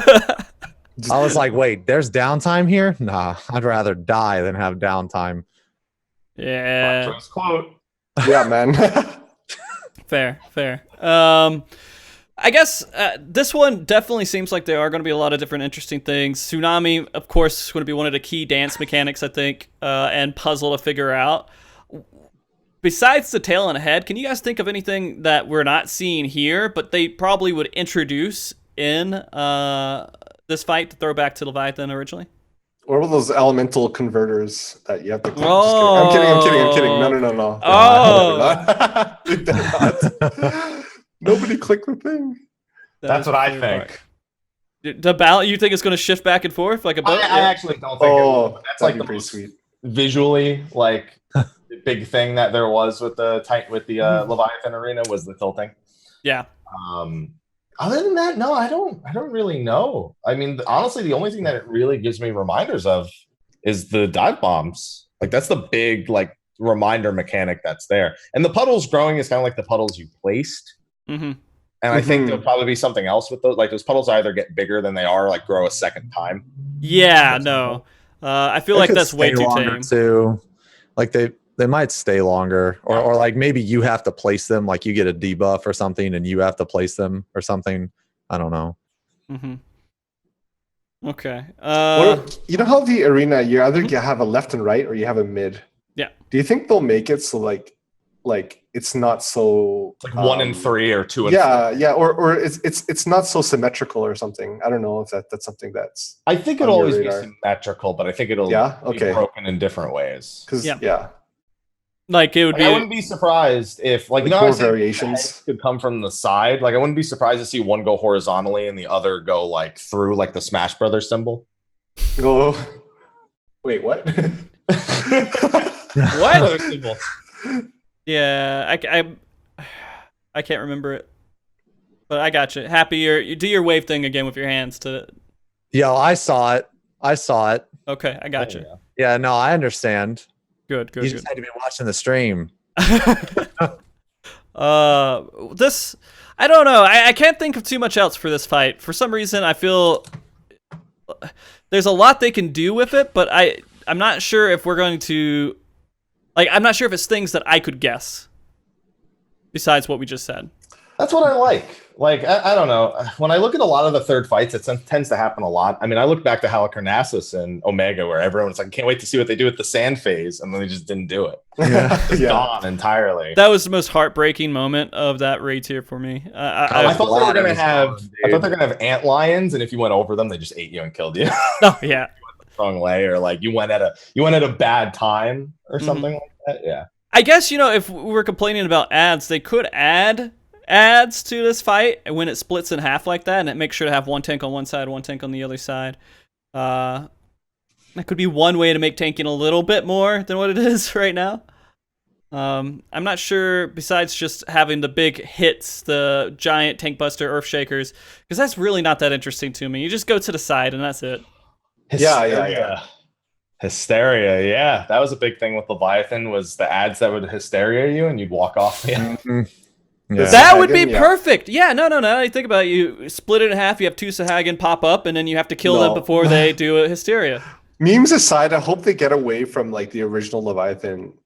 Like, I didn't really like that fight that much. I hated that fight. But I like the fact that there's more variation. See, like when it comes to Titan, I know we're jumping ahead a little. When it comes to Titan, there are certain aspects to Titan that are just so iconic that you have to keep it, like landslides, right? Mm-hmm.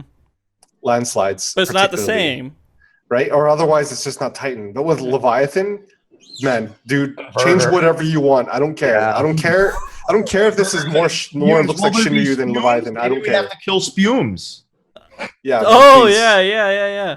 That was for the converter, wasn't it? To kill those. Yeah, to kill. Yeah. And then the tank had to like bring spumes away from the group, pop a cooldown. Mm-hmm. Yeah. So I don't care if they don't stay faithful to the original fight. And it looks like they didn't. I mean, aside from the fact that his name is Leviathan and he's a big sea creature, right? Mm-hmm. And he does watery attacks, but like he's a lot more Shinryu aesthetics. Yeah, he's way more Shinryu totally is. Leviathan. But I don't know how you guys feel. I felt like this was the least interesting out of the 4. That's just me. That's why just based on normal. So I'm really excited to see Savage because it's already at the lowest starting point. So. And the third fight of a tier has historically been like, the best. Seen the most change and like is one of the more interesting ones. Yeah. Yeah. There's for me personally, I feel like there's more third fights I like than final fights. Yeah, that's why Voidwalker is going to be the third fight, right? Because it has a lot they can do. It's got to be the third fight because that's why exactly. Oh, here we go. Yeah. There you go, guys. We figured it out. Leviathan wouldn't be interesting enough as a third fight, and that's why they're changing it up. No. Okay. Okay. Same order, buddy. All right. So getting into this last one here, of course, being the highlight for everybody. I mean, this again, going through it, I was like, oh yeah, Eden Prime kind of throwing me off that I'm fighting him already. Okay, pretty cool though. Got a cool cutscene going into the next one. This is okay. I can deal with this. Time mechanics, everything else. And then Leviathan being like, yeah, good. And that was the low point, right? And then Titan was absolutely phenomenal. The music going into it just got me pumped up. I saw Titan there, and I was like, this guy looks like fucking Thanos. About to destroy everybody, a mechanical Thanos. And then he gets into like a four-wheeler and starts driving. I mean, he hit like a truck, but that doesn't mean he's supposed to be a truck. Oh, what do you guys think about that? What do you guys think about them putting Titan on a four-wheeler? I think it's cool. Surprise everybody, man. I already made this fight years ago, dude. Did you have a car in it? Did you put? No, I didn't have a car. I didn't have a car, unfortunately. Fuck, man, I left that out. Mechanics are for cars. Need the car Turns into a car. Yeah. There you go. Oh, jeez. He looks so fucking. He looks. I don't know. I'm not gonna lie. I'm more interested in this footage right now than this fucking. This background. This background is so beautiful. I must say. See how the pillars are kind of rendered the same as the arena? Squares. That's why I think like some crazy shit. Like, look, those all look like platforms you could stand on. They're all like perfect squares. They always have they always have a big twist at the end, like transition. Yeah. But there's not going to be a door boss. There's no door boss, but they still have to have a crazy epic transition. Boys. Yeah. Okay. Yeah, some sort of transition. How can anybody not like this fight? Look at this fight, man. Like before you even pull. Like, look how badass it looks. Mm-hmm. Yeah, you're sitting on top of Mount Atlas, just ready to go. It's just like, yo, it's you. You know, it's like the group versus him. No fucking around, dude. We're on the top of a mountain, you know, or whatever. You know, boom. This is it. It's just good, man. I'm just a Titan fanboy. I guess. How many times did you guys wipe on this, and were you with a duty finder group at the first time? Once and yes. Once and no. Duty finder group and yes. Twice and random people who joined party from stream. So kind of, but not really. You know, like familiar faces, but not a static, I guess, is the best way. My group disbanded, and I had to get a different group. Oh, wow. Yeah, that's nice. A lot of people said they had that same experience. But yeah, I'm glad Titan is shit fine. Kids in 2019. That just warms my fucking heart, man.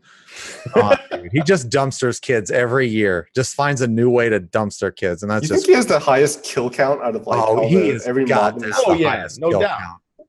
He is included. Yeah, I'm absolutely including Titan.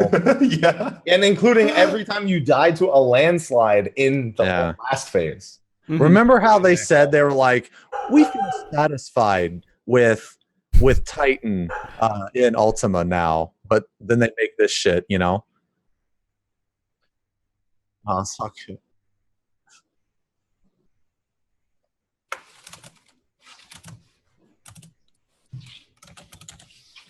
It's so good. It's like, even as a normal, you know what my favorite thing is when we got to the issue of door boss versus finish boss, the main reason why I mentioned Kefka earlier, I don't like the door boss version of Kefka. I find it slow and boring. Oh, you went the wrong way. I did that before. What? Oh, no, never mind. No, wrong mechanic. You know what's funny? My bad. What? You know, in this group in particular, I think maybe in other different group, Happy. Like the tank always couldn't figure out the difference between that mechanic and the four-wheeler mechanic. Yeah, I was one of those people. Yeah. I don't even remember what I was saying. Sorry. No, anyway, I didn't mean to interrupt you. I'm sorry. I was really worried for Frosty's life, and I got the wrong mechanic. Yep. Sounds about duty finder. I'm sorry. But yeah, if you remember it, Happy, we'll jump back on it. I'm sorry, Happy. I'm so sorry. No, honestly, it's probably better this way. Okay. Kefka door boss. Kefka door boss. Okay, what were you saying? The biggest problem I had with Kefka normal is it's too obvious that it was just like a butchered version of the Savage, because it was so iconically Kefka, and it's like, all right, here's Dancing Mad, 3/4 of it. And so now every time they do a final boss, I'm like really afraid it's gonna feel butchered and like pared down, and this did not feel butchered or pared down at all. This was everything I would have wanted it to be for the normal difficulty. I think the biggest reminder to me that it was Titan was all the struggle I had at the beginning, but that was just me personally. It felt hard. It felt like if people who don't normally raid and are into it at all get to this boss, they might not clear it for a couple of days if they're going in with just their friends. That's why I Pieces love of that doing it. platform are totally falling off, by the way. Oh yeah, and they're coming back. Dude, Oh, with the yeah. ATV, you know what Oh, he's gonna do? He's gonna start at a corner. He's gonna go 2, 3, 4, 5, 6, like in a zigzag across the arena, and he's gonna knock you back. It'll be faster pace or something. Yeah, and there's gonna be the shockwave AOE's every time too. Yeah. Oh, jeez. Is there actually a pattern to which squares light up sometimes? You know how he does his landslide and just some squares light up? Weight of the land or land? I can't remember. No, was it maybe? I don't know. Whichever one where a few of whatever, right? No, whatever. not the evil one. It's the one where just some of the squares light up, and you can That's go. weight of the land. Is it weight of the land? Okay. I haven't actually looked to see if there's a pattern. The patterns on the floor don't look like it looks like a very particular kind of pattern, but I haven't looked to see if there's like a predictable means based on where he's standing or anything. But it's probably just random for normal. Probably won't be. I didn't notice any like pattern or anything, but I guess I really wasn't looking either. Because it's easy to dodge. You just like, all right, I just dodge it. The evil, whichever one was pretty cool to see that happen, and you had that whole little order that you could do. And everybody runs away and then comes back in. No one goes to the first square after. You know, I think there's going to be multiples of those at the same time. Like one on this side, one on that side, and then you have to like dance accordingly, right? 100% agree. Okay, so here's going back to this massive landslide, which confused Bach earlier. Wow. One of my favorite things is that it's not telegraphed in normal mode. There's lots of things here that they could make it easier if they gave some sort of sign of what was happening, but you just had to see it happen. He has his arms lit up. Is he hitting to the sides of him? I guess so. But you don't see that unless if you're looking at your feet the entire time, which I think most people are. Yeah, exactly. And I'm glad they started doing this for normal mode. And again, this is why I think there is some difficulty to it, because you have to pay attention to some things. It's not over obvious on every single bit. I hope when he swipes half the arena there with the landslide that it just goes away and he does a second one and then it's only like 8 squares instead of 16. And then it's down to 4 squares and then what if he randomly gets rid of squares? Woo!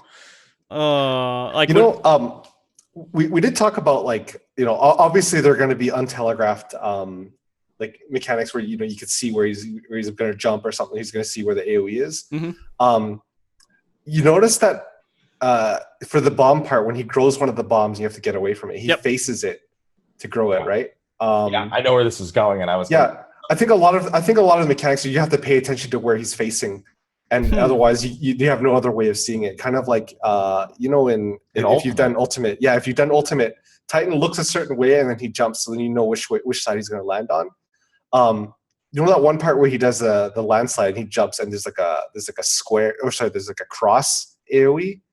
If that's untelegraphed, you have to watch which way he is facing. I was just going to bring that up after we were. Yep, I completely agree. Yeah. Okay. One thing that was an interesting mechanic too in Ultima. Like I like that. He would look a certain way before he jumped. That was kind of cool. Yeah, so it punishes people from staring at their hotbars, right? Yeah. Yeah. It's really nice, and it's one of those things that's also really easy to see and figure out. It's not like like crazy cryptic, like needing to read all of nails. See, like this thing here, right? Okay, you see this jump. This jump, you got to get close to the epicenter of the landing, and the other jump that he does, it's a cross, so you have to get away from it, and being able to figure out which one it is untelegraphed. I think that will be a part of the challenge. See, I think he's gonna go to a corner and zigzag. And now all Frosty. I pulled a Xeno. I've done that, brother. There's no shame, man. There's no shame. I've done that too. Oh, you bad. died. It's okay. Oh, the black mage thought they're being clever with the ley lines, but they stood in the fault zone. Yo, roadkill, Omega lol. Jesus. It's exciting to see it. Because I know for sure we're not seeing all of his transformations. There's going to be more. Yeah. And I never in my life assumed that Titan might be a transformer. Oh, man. Didn't even think about it. So this really caught me off guard. Lore-wise, that's inaccurate because that's why he's this way. Apparently we did think it. Well, that's true. He's gonna fly and do dive bombs. I'm just glad. I'm just glad that they could be Wait. this creative with like the design of a boss, and they could just be like, like who would have predicted this, right? Mhm. It's I like think they're Titan gonna turns be- into a car. You know, it's a big thing. I Whoa, feel who would have 100% predicted confident. this? Here we go. I regret asking, man. I regret asking. You know what's funny? My old Titan, like Savage, if they ever did it, because I did something similar, was he would break the arena into 4s, and then he'd like land on them and like get rid of them one by one. And I kind of feel like with the way these squares are set, I wouldn't be too surprised to see something like that happen. Yeah. You know what I think is definitely going to happen? 16 bombs. You got to kill one to make a safe spot. You think they're going to bring that There's back? got to be a safe spot bomb. Yeah. Well, we can't target them right now, right? Yeah, but even in Titan hard mode, you couldn't target them, and then in Extreme, they started letting you target them, so you could do the kill one mechanic. Okay. I wonder if you're going to have to DPS the... See, I wonder if they can make the big bomb like deal percentage of its HP damage, like if it's kind of like the big ad in Titania, where if it does like percentage of its health and damage, and you have to like bring the bomb down to a low enough health to survive. It just hits the whole arena instead of just hitting a small portion. If there's a new one that could work like that, I don't know. There's just a million things they Yeah, there's so many things they could do with this fight, man. I mean, they could, with bombs, of course, make it to where he lights up multiple bombs, and he has this weird pattern that doesn't. He makes the one order. at a time. Yeah.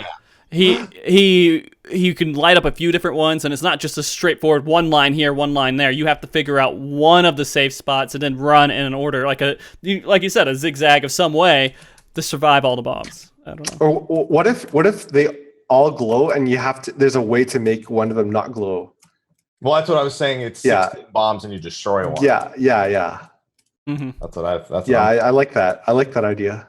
Man, there's so much they can do with this fight. Like with what they've shown us with the normal mode, there's so many things that they could do in the Savage mode that like we haven't even thought of. Could also do some stuff like he would blow up this entire platform and you'd have to like jump to another platform too. You know, like in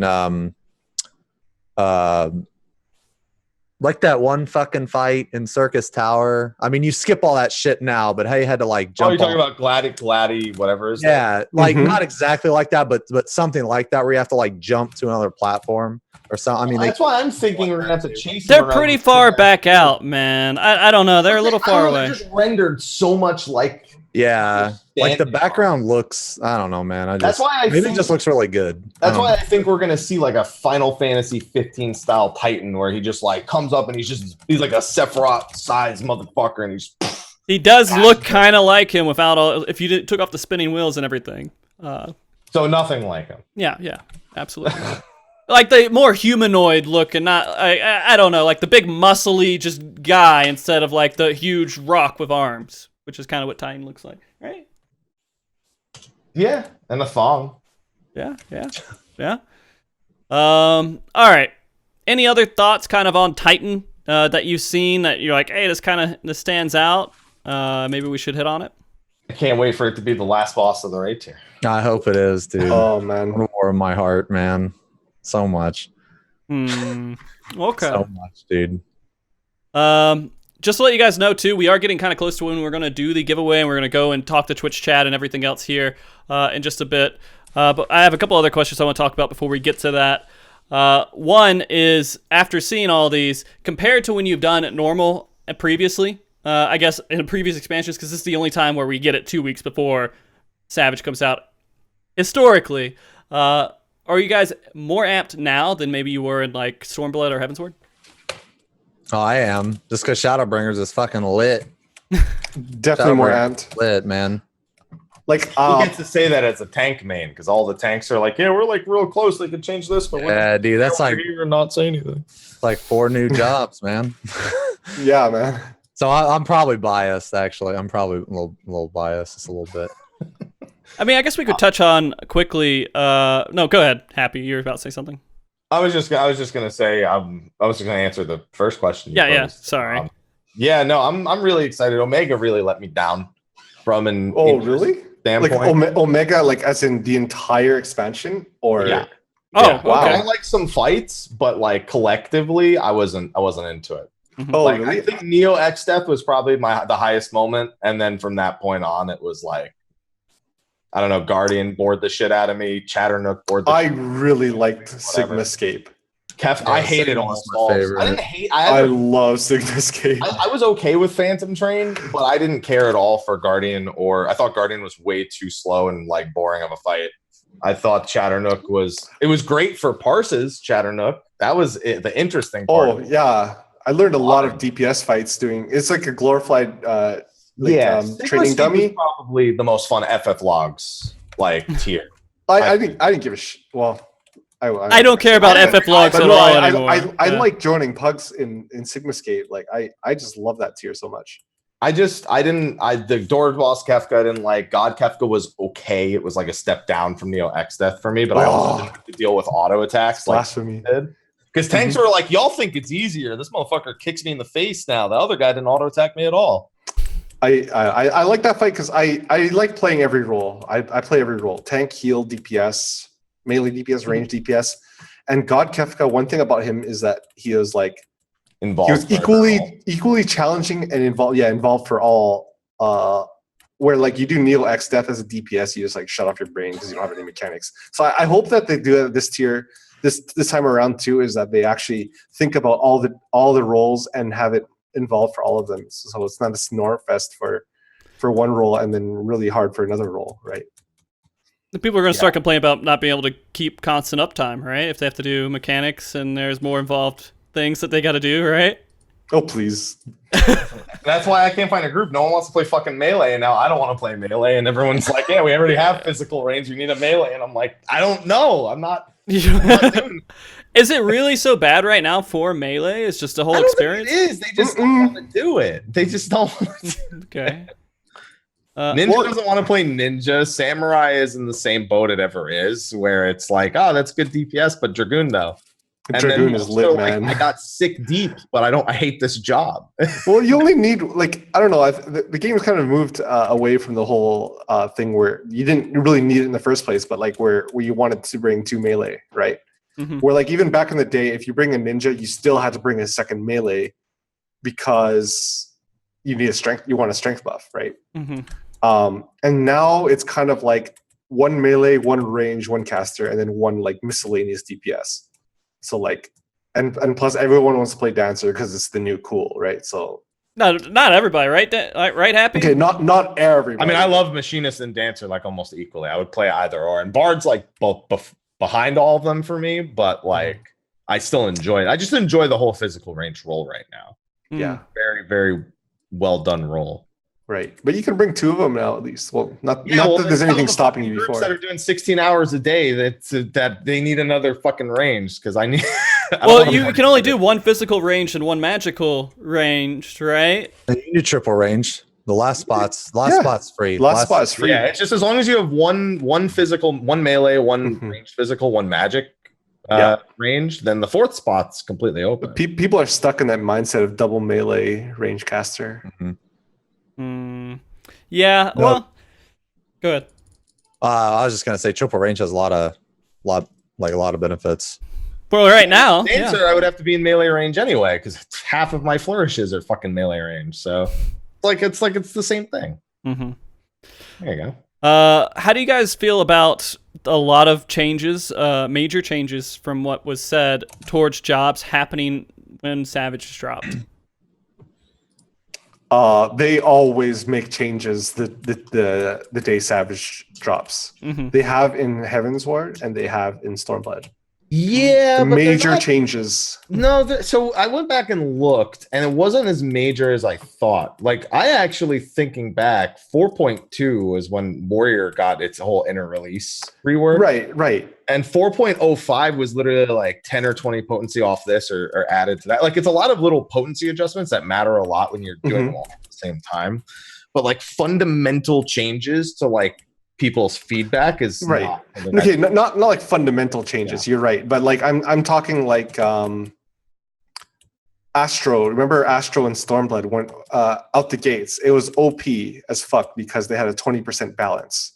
So it was kind of like in a similar case as White Mages now, where it's just like Astro was just like broken because they still had the 20%. Stormblood out the gate. And then Stormblood.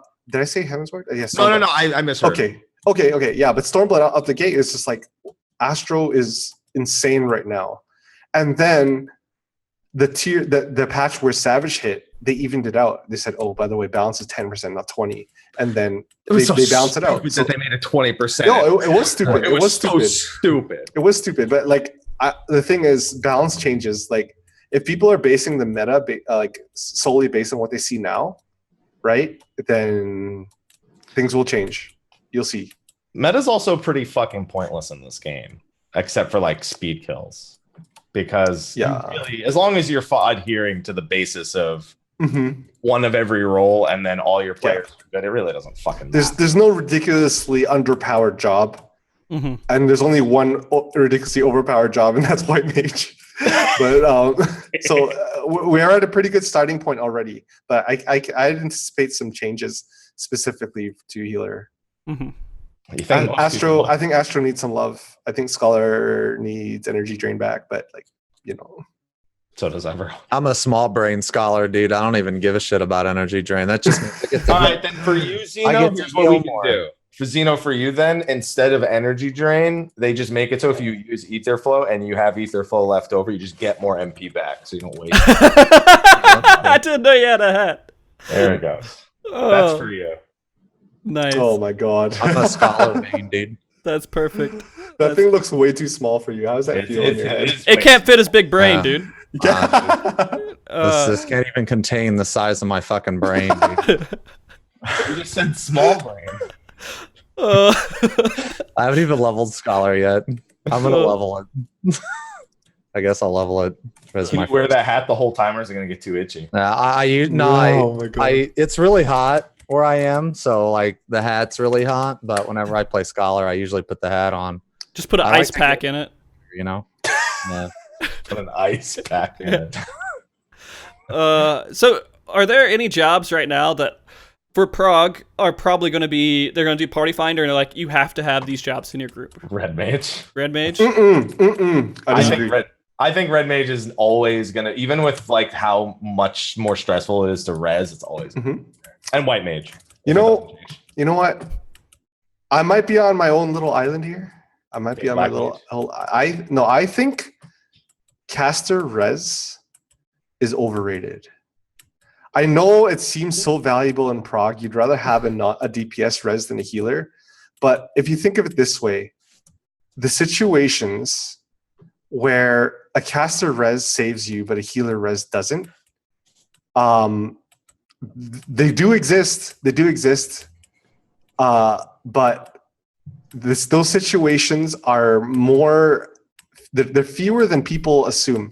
And also, if you take away that and then you look at how strong Black Mage's damage is compared to Red Mage and Summoner, those 1 or 2% wipes that you wouldn't have had on Black Mage, those add up too. And I'm not saying that Red Mage and Summoner are bad or not meta. I still think, don't get me wrong, I still think a combat res from a caster is extremely valuable. I just don't think they're a super necessity that people assume that they are. World Prog, you probably want to you want to improve your chances as much as possible. But this whole fucking thing where it's like you can't res near a caster, we don't want you here. Like that, I think that's overstated as fuck. I think people think of bringing it for every time I go to the Party Finder, people want to bring shit for the wrong reason. You don't bring Red Mage to save the runs you were going to win. You bring it to see. Yeah, exactly. No, you're right. That's the whole point. Is like, 4 people survived. Get as many people alive for the next thing because it could involve like role specific, or we just need more people alive to see it. Right. That's it. It's not to save the run where people were fucking up. Yeah, and I understand that, right? But it's just like people think if you don't have a caster res, you're not going to be able to res. Period. Hello, you got 2 healers. Like it's not that bad. One of them. I've progged with a Black Mage since forever. It's fine. Xeno, do you have any thoughts on this at all? if I'm gonna do hardcore hours, I'm not progging with a fucking black mage unless there's Yeah. If you're hardcore, you're in a That's different. Every minute counts when you're in world prog. Black I'm mage just speaking damage for sucks during prog you know. anyway, because where black mage gains their damages from being greedy and knowing what they can and can't stand, and so like their damage isn't even that much better than a summoner or a red mage during prog anyway. So they're gonna like you're basically taking a red mage or a summoner that just can't res, but it's fine in triple ranged because you already have that slot. Yeah, with black mage and a reser. Yeah. So But all I'm saying is I don't think that you can't function without a combat res. That's all from a caster. That's all I'm saying.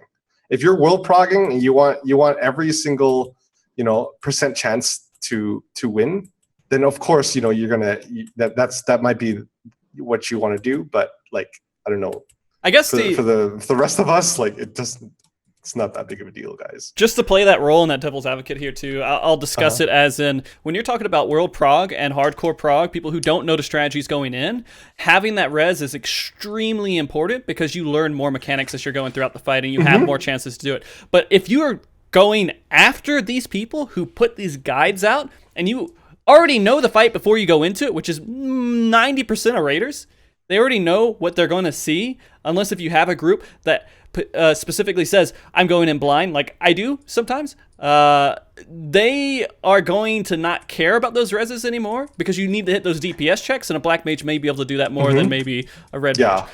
Just don't take what I said as like, I don't think that caster reses are good or valuable. That's not what I'm saying. I'm just saying they're not like a freaking goddamn necessity. Right. And it's going to come down to DPS checks. Your first clear is going to come down to DPS checks too. So it depends. It really depends on the style. Don't exclude black mages unless if you're going to be on the world prog sheet that I'm going to put up next week. I'm going to say this. You know what brings the best DPS? A good player. Yeah, exactly. Yeah, you're right. Yeah. That's it. All the right. one that's alive or playing the job they're best on. Yeah. That's it. All right. Anything else you guys want to say before we start talking to Twitch chat here and hear all the memes and all the ridiculous things that they're going to be telling us? This will be Just good. don't die, forehead. You want me to I was going to say it earlier and I just didn't Just don't say die. Just don't die. If Okay. you don't die, you don't need reses. And then That's red right, dude. like whatever. Then red mage is still, pretty strong right now, but it's just not black mage strong. Yeah. Guys, if you guys have any questions at all, I'm going to hit it again here. Go ahead and go to the sheet, fill it out real quick, and I'll try to get those asked here. We're not going to ask, of course, every single question that's put on there, but we'll ask the ones that I can manage to get before we end the show. And we are going to take a small second here to go in. We do have a giveaway, which we're going to do kind of at the beginning of these questions, but we are going to take a short 1-2 minute break for our sponsor, who has an ad they would like me to play. So give me just a moment while I switch over to that, and we'll be back here in a second. Here we go. Oh, that's the wrong one. Here we go.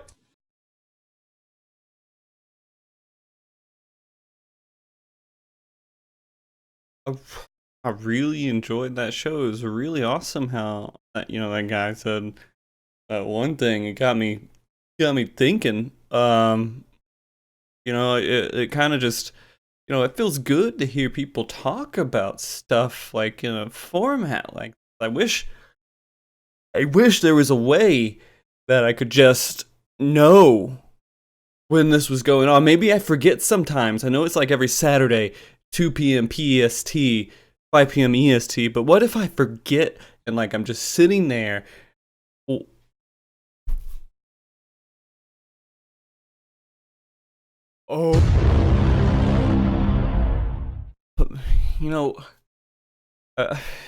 I'm kind of concerned. I want this to keep happening. I don't. What do I do? I want to support the stream. What's this? It's like in the top right corner of my screen. What? But what if I didn't have the money to do a subscription? If I just couldn't do it, oh, there's an option for me as well. Well, I just don't give a fuck. Taking away. Okay. Oh, that was painful to watch. All right. That was painful to Are we watch. live again? We're live again. We're here. We're here. I do want to take a second here. Give me just a couple of moments before we get into this. In all seriousness, guys, I do before we get started with the giveaway, the viewer questions, everything. I do want to thank those people who do gift it sub, whatever bits that you guys do, follow. It is helping a lot with the shipping cost of all these different giveaways that we've been doing. I don't mention subs when you guys do it during the show because I think it interrupts the content and what we're doing. But I do want you to know I see every single one. I appreciate it. And you are helping improve MogTalk, and it does mean a lot to me. That being said, we're going to go ahead and get into the questions here. Are you guys back? Are you ready? Oh, wait, yeah? Can I ask a question? Sure. Can we get Arthur's to do that instead? Why? Please? What's so wrong with the way I did? Not do that anymore. Literally, Arthur's is just going to be like, okay, you use Twitch. Any of you have any left, just give it to Frosty. Come on. What was wrong about it? What was so bad? You used the Inception sound 4 times. There's 4 That's 4 Inceptions. more times than it should have been you. Okay. There's 4 times where it was appropriate. I don't know Dude, what to I tell thought you. it was fine. Thank you. That was great. All right, let me see. Let's get a question here. This is a question I feel like we gotta talk about because there's stupid stereotyping and everything else that's going on with data centers. Right? You guys might know what the question is. All right. How do you feel Crystal will fare in Prague versus the older data centers, Primal and Aether? It's gonna be a joke. Lol. Oh my god. Crystal DC sucks, man. I've never even been on it, and I know it sucks. That's how bad it sucks, dude. Imagine caring about what other people thought about your fucking data center. Can you imagine caring? Can I get a little closer to my fucking microphone? Imagine caring about what other people thought about your data center. Yeah. I mean, it's a thing, though. Imagine, dude. Yeah. Well, those people just probably shouldn't talk. Oh, come on. People. No, a lot of the time it's pretty. I see some pretty dumb shit get said about. It doesn't matter is the thing. Right. It doesn't fucking matter. Like, who cares if they're better or worse? Because now if they fucking world first this shit, it's gonna be like when Dark Knight got it in UCOB and everyone's like, but I thought it sucked. And it's like just fucking let it it's there, it exists. There's people who raid on it, they'll enjoy their time. Absolutely. Man, I mean, everyone, I guess if you're in a static, I mean, what does it matter what data center you're on, right? If you're in a static. I don't know how their PF will fare. Because from what I understand from people who have characters on all of them, that the quality of Party Finder, Duty Finder member is worse. But if you're in a static, I mean, it doesn't matter what data center you're in. Mm-hmm. The Crystal PF though. Yeah, let's just all go to Crystal. Let's just get everyone on Ether who raids and everyone on Primal who raids. Just go to Crystal and just leave. What? Yeah, and then Aether will be the joke. Yo, let's do it. Let's make it happen. I'm down. Everyone. Yeah, and then Aether will fucking put up posts and shit and fucking bleedy assholes and everything. All but my data center sucks and all this shit. Oh my god. All right, I'm gonna do the giveaway here, guys. If you, I'm gonna start it at least. We'll go through a couple of questions during it, so you guys have a chance to all type it in here. You just gotta type the word Titan, all lowercase, and you'll get entered in the drawing for a Titan figurine. And I do need to go ahead and let you know, you have to be in the U.S. 100% need to be in the U.S. And this was given by Square Enix for me to give out to people, just so I get that out of the way. Shit, what do you have against Canadians? They're expensive. Zeno and I literally in the same moment, like right next to each other. You see the entry. Oh my god. All the Titans. Oh, okay. So while that's going on, we're going to ask the next question here, guys. Let's see. This is the one that I thought I wanted to pick. Yep. What's everyone's thoughts or hopes on the difficulty level compared to the previous Savage fights? Are we hoping that it goes up a little bit, goes down a little bit, or is it going to be par for the course? Well, we already know what it's going to be. They said it was going to be creator. Well, they said this stuff before, man. Right? Okay. They said it was going to be creator. Yeah. And I hope it is creator. Okay. All right, now I hope that it was like Midas, but that's my personal. That's That's our selfish wish, Yeah. right? Yeah, but it's not going to be that way because like creator is like creator delta. That's like the perfect difficulty for like they're happy with that difficulty is what I'm trying to say. So I think it's going to be that, but I would like it to be around like Midas because I think Midas was one of, if not the best raid tiers. Just don't talk to me about Gordius. Oh, I did. We were almost third, but doing that fight without weapons for 2 weeks and then 5 weeks of manipulate. Gordius was it'll never go down, never be forgotten. Never be forgotten. It's a part of history that will change how this game is developed going forward forever. It sure was. Yeah. Mm-hmm. Well, you know, I think that they found their formula. Like, would you agree with me that Deltascape, Sigmascape, Alphascape were pretty comparable in difficulty? And Creator too, I guess. Was clearly the easiest. Clearly the easiest? Okay. Yeah. Okay, possibly, but like not by a massive margin. No. Right? No. Yeah. I think that's the formula it's gonna be around this difficult. And I don't think they'll change it. And I think this is an appropriate difficulty level especially for the first raid tier, this expansion. And especially with the existence of ultimates. Because if it was just if this is all we had, then the players who who play this game at a very high level of intensity, they're going to be left wanting more. And now that we have ultimate to satisfy them, I think this is an appropriate level of difficulty.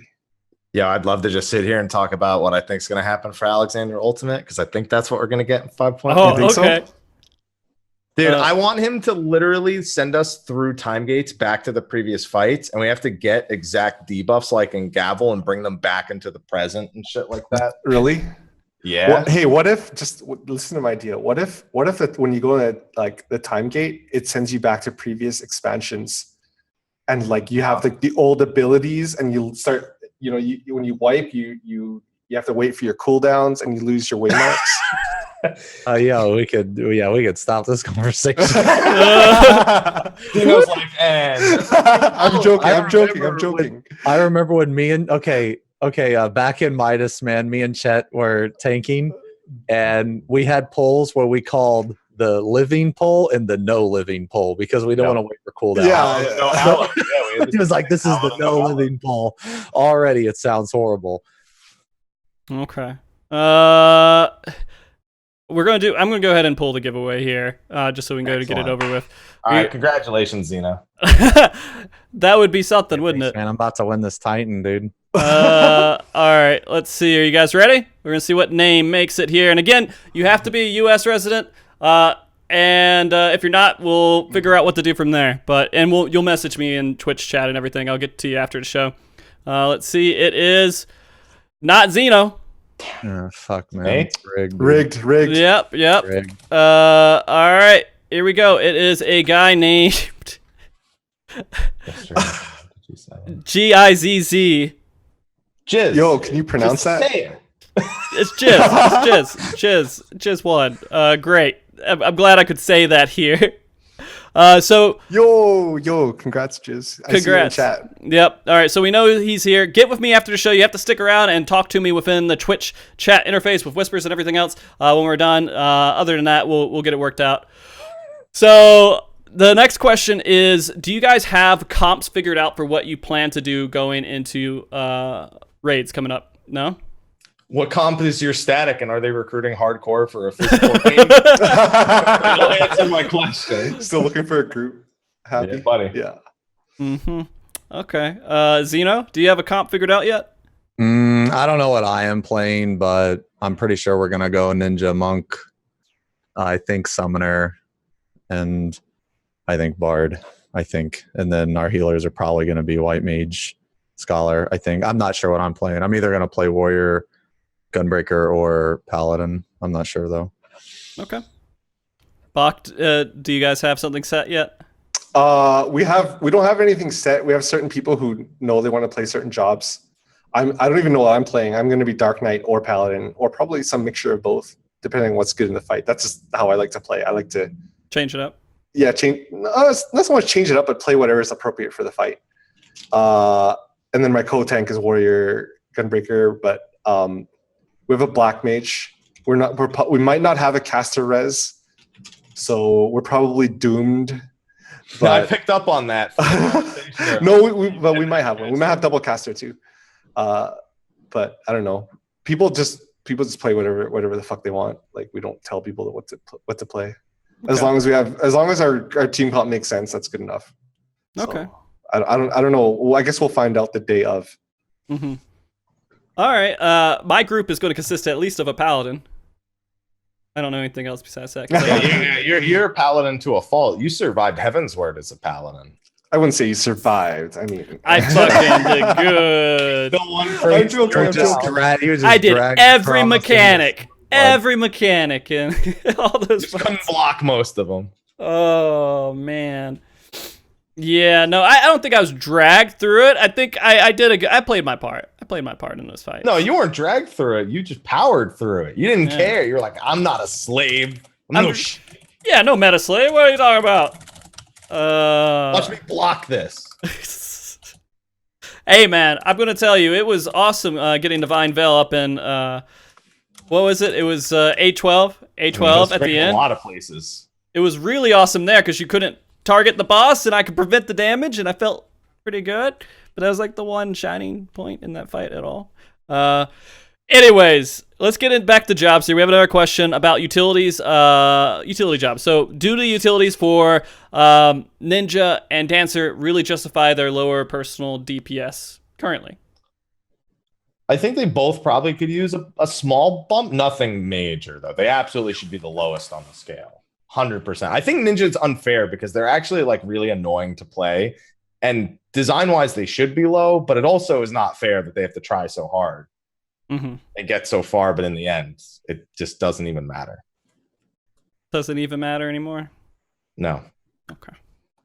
All right. I think when it comes to team comp, if you're looking for like the absolute best, the absolute highest DPS output, as far as I know, Ninja's contribution from Trick Attack doesn't make up for their personal DPS deficiency, but it's not so much that the job is not viable. Yeah, that's true of all the jobs. That's true of all the jobs. That's true of all the jobs.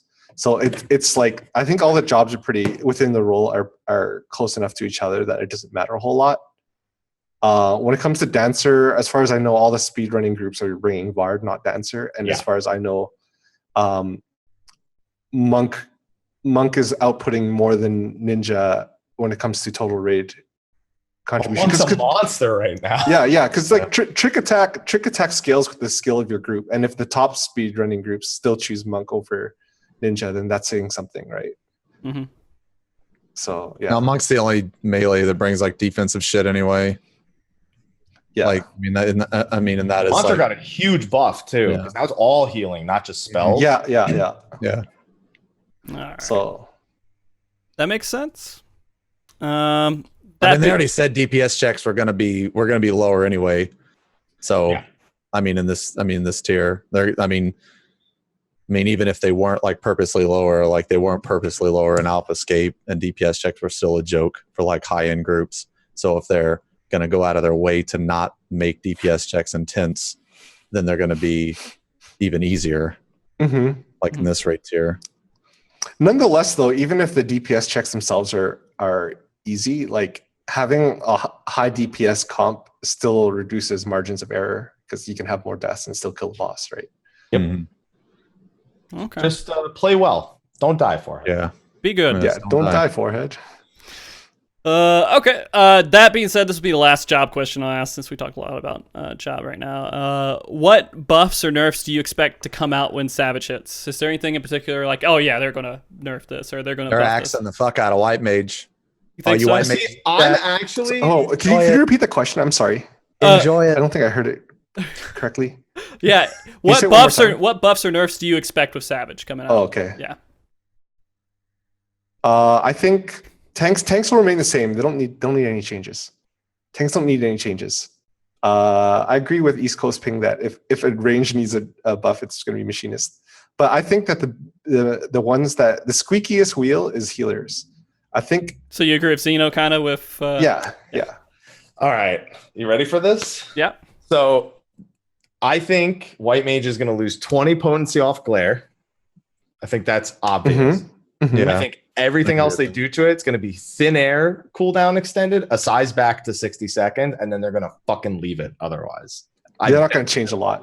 Yeah, I don't think they're gonna. Yeah, because I actually do think the tanks need a slight adjustment. I think that Warrior and Dark Knight need to be brought up a little bit. They're within 5% of each. Like if they gave them 10 potency on a couple things, they'd be pretty much. I disagree. I think while Warrior and Dark Knight do the least damage, I think that defensively they're the strongest. So I think it's like a trade-off. I think it's a fair trade-off. Okay. I just think White Mage's MP is a bigger problem than it's. I think by hitting its MP, you conversely affect its DPS, which is kind of the big topic with it out DPSing tanks and like crazy and like way simpler rotation. Healers should not out DPS tanks. Yeah, no, that's what I'm saying though. I think that hitting the MP, I think their complete freedom of doing whatever the fuck they want because they're literally you could give them mana shift and they still see that's an issue is that when the White Mage, it's better if the White Mage could mana shift the caster. That's a fucking issue, man. That's ridiculous. But I don't think they're gonna. I think they're just gonna make it so glare isn't 300 potency. Maybe Dia's initial potency. I don't think it's as much as people think it's gonna be. I think they're gonna hit those things and make sure its mana regeneration gets leveled out. When it's better to glare than a fucking Holy Spirit cast under Wreck, that's a fucking problem. Yo, all this talk about White Mage, I'd like to see Scholar and Astro brought up more than White Mage being brought down because I think a lot of the adjustments aren't so much going to be revolve around balancing the jobs because they're already fairly balanced, White Mage aside. But I think a lot of them are going to be more quality of life changes and things that make the job more pleasant to play. Scholar and Astro is a little hurting right now. I mean, I still really enjoy healing and I still enjoy playing Astro, but I still think that both Scholar and Astro need some love in the balance department and the fun department because I think, have you guys seen that the Japanese like the job satisfaction survey? Astro and Scholar were on the bottom of that survey. Yeah. You mean the one that was from North America? And that was no surprise. But they said it was from Japan. Oh, it was from. Okay, my bad. Yeah, it was just a Japanese collection of data from the North American. Right, but regardless, it's from a sample source of players, right? So that's the thing that's important to me. I don't whether they're from NA, Japan, or Antarctica, or whatever. I thought that was hilarious. It does matter if they're from Antarctica. They're gonna have some pretty biased opinions there. I mean, it's just some fucking penguins, dude.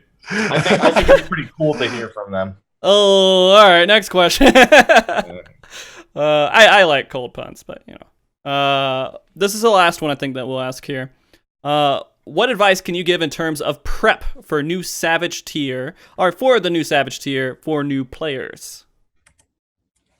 Do the primals. Normal mode. Yeah. Practice. Level, if you're a tank, level all the tanks. Figure out which one. Like people are saying, which one are you going to go for prog? I don't know if I'm going to play the same tank in every fight. That's another thing too. Because I might get halfway through the fight and be like, oh shit, this tank would be fucking so much better here. Because the tanks are like so close now, it's going to come down to actual fights. So if you're a tank, level all of them. Because don't be the one trick pony. Don't be I think it's okay to be a one-trick pony that's named X Squall Lionheart X. That guy, everybody's making fun of that motherfucker. Don't be that guy. Okay? I think it's okay to be a one-trick. I think it's better to be. I think tank or healer, it's harder. DPS, it's easier to be the one trick. Maybe that's my advice. That's my advice. Okay. It'll also help your co-tank because without even you knowing it, right? you'll know what CDs they used. You know, like let's say their invuln is down, and you'll know, right? You'll be like, yep, their invuln's down. They need my help, without even talking, man. Without even talking. Yeah. My advice would be, if you're doing just Party Finder, you're not with like a group of people, is to make your own Party Finder groups and make sure the expectation of the group fits exactly what your expectations are and not whatever group you're joining. Because if you're nervous or whatever else, just fucking whatever. You own the group. You make the rules, right? Yeah. What's another one? Get some materia. Like if you don't have a lot of money, you better be out there hunting. If you can't, you all have at least the savage. You might not have the 8s, but they at least Sixes. The is a 6. If you only can't afford 8s, Six. at least put 6s. They're dirt cheap. Yeah. But Yeah. go get 8s. Go do some hunts and get some 8s. And then learn how to recognize mechanics without AoE markers. Just literally cover everything except for the friggin' boss, like HP bar and cast bar, and just see if you can still do the fight. Mhm. That's ultimate prep. My advice is be a tryhard in everything that you do. You're doing expert. You think it doesn't matter that you're shaving off 15 seconds in an expert run or a dungeon run or your leveling dungeon. Be a tryhard in everything you do. It builds good habits. It puts you in that mentality that you're always trying to do your best. It's like, oh shit, I broke my combo on that AoE pack. In the grand scheme of things, you lost 2 seconds in that expert run, but that's not the point. The point is you're improving, and the point is you have that mindset. So all the best players are already doing it. They're already trying to push freaking 12k DPS in freaking Don Meg, okay? Like, and does it matter at the end of the day? No, not really. But that's the mentality you want to get into all the time, constantly. If you want to be a good player, so then if you're doing normal modes, you're doing extremes, you're doing everything. You should be thinking about, okay, where do I pot? Where to use this cooldown? Oh, should I save this for the ads phase? If you think like that, eventually it'll become a habit, and it's a great habit to get into. So I think that's the best advice for any player looking to get good. Now, if I can add on to that a little bit too, look at what abilities you have that you're not using, and figure out if there's a place that you could put them at all. Maybe they'll help somebody somewhere. Why not use it? Like, so many people don't use Divine Veil, and you could throw that in a lot of different spots and help your healers who may have no clue what they're doing. Screw it. Just find ways that you can make use of what you got. Yep. All right. So getting to the end here. You guys want me to play that ad again? No. Nah? No, you sure? I like it, but I think once you is don't. just fine. Frosty. Arthur, so just do the ad and send it to him. Okay. Outsource to Singapore. Outsource to Singapore. Send him an invoice with it, and just do Arthur's. Get on it. Yeah. All right. Arthur, I'll talk to you later. Maybe I'll commission you with another opportunity to come on the show. Just kidding. You know how mean people are on YouTube about Arthur? They hate Arthur, dude. YouTube hates Arthur for some reason. I have so much fun with him on here, but man, they just don't like him. I feel so bad. Great thing to bring up on the show. That's gonna go on. I think that's when you know, that's a good sign. That's when you know you're doing it right, is when YouTube doesn't like it. Yeah. I mean, I talk about it all the time. I mean, this is going to be... I talk about Twitch chat. Hey, Twitch chat might have questions about seeing lewd pictures of people after the show. All right, whatever. I can talk shit about Twitch chat, and I can talk... Frosty, what are you doing? I'm talking shit about whatever. It doesn't matter. Anyways, that being said, we got these fights coming up in just a little bit over a week. We're all about ready for it. It's been about how long since we've had a challenge fight of some October of last year. Oh, I mean, depends on how you feel about Baldes and Arsenal, but October of last year. Okay. It's been a long time. Oh, God. All right. Let's go ahead and do our last shout-outs here so everybody can say their last words. I shouldn't say things I say on the show. Xeno, can you tell everybody again any kind of shout-outs you might have, where people can find you, any last words you might want to say? Yep. You can find me on Twitch, Xenosys Vex. Find me on Twitter. I also have a Patreon you can subscribe to that has a calendar spread. It's nice. The story, the legend of the Bushido. 3 books. The story of the Crimson Samurai and Silver Samurai. Shout out to Twitch chat, dude. Twitch chat. And my group. I think it's going to be a fun group, man. Okay. Shout out to the Twitch chat. One of these days, I'm going to get Twitch chat, like, surgically, like, put on my peripheral vision, dude, so I can always see it. I can always wear a VR headset every time you play. Yeah. Yeah, that's it, man. It's all my shout outs, dude. All right. I love everybody. Buck. Me, well, you can find me on Twitch, BokChoyKN. You can find me on Twitter, BokChoyKN. You can find me on Reddit, BokChoyKN. Shout outs. Oof, I gotta think of a shout out. Yo, shout outs to the people who are new to Final Fantasy 14. Whether you're a freaking what's the trendy word they use now?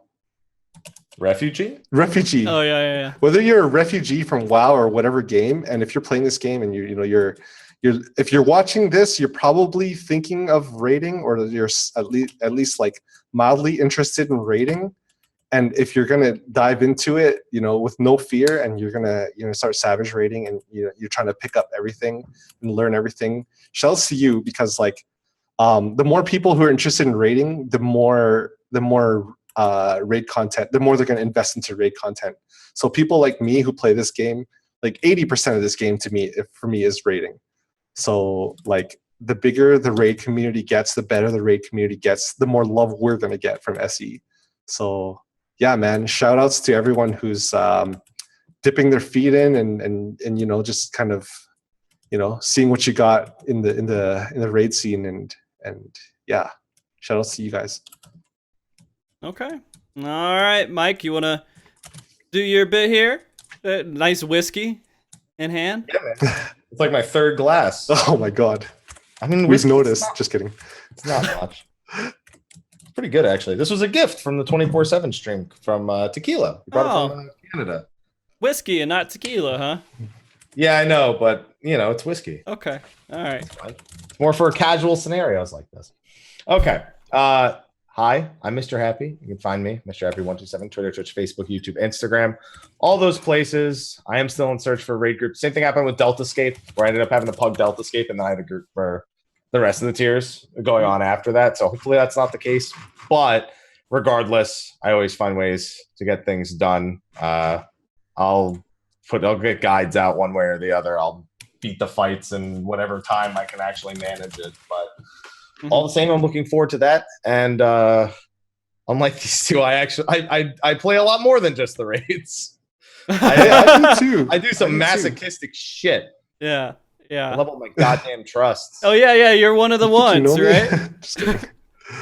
I did. Listen, that was an experience. Got shared fates done, trust done, 7 jobs to 80. Yeah, that was a thing. 7 casual. Yeah. What? Yeah, well, I had to do 4 of them with trust. Arthas has 7 characters with 7 on each. What are you doing? No surprise there. This is why you should outsource things to Singapore, man. They work harder. Oh, Jesus. Let's not suggest that. All right. Anything else happy here? No. You're good. Even if I had something, that would have derailed it. Okay. Well, finishing up here, guys. Thank you, everybody who's come to watch the show. Thank you very much to my guest, my wonderful guests, Xeno, Bach, and Happy, all for agreeing to come on and talk about this today. It has been a blast discussing with you guys, Savage and Normal Mode of Eden. Shout out to YouTube. Shout out to anyone watching this, anywhere that you are watching it. To everybody who supported the show, even if you're just supporting by coming and watching.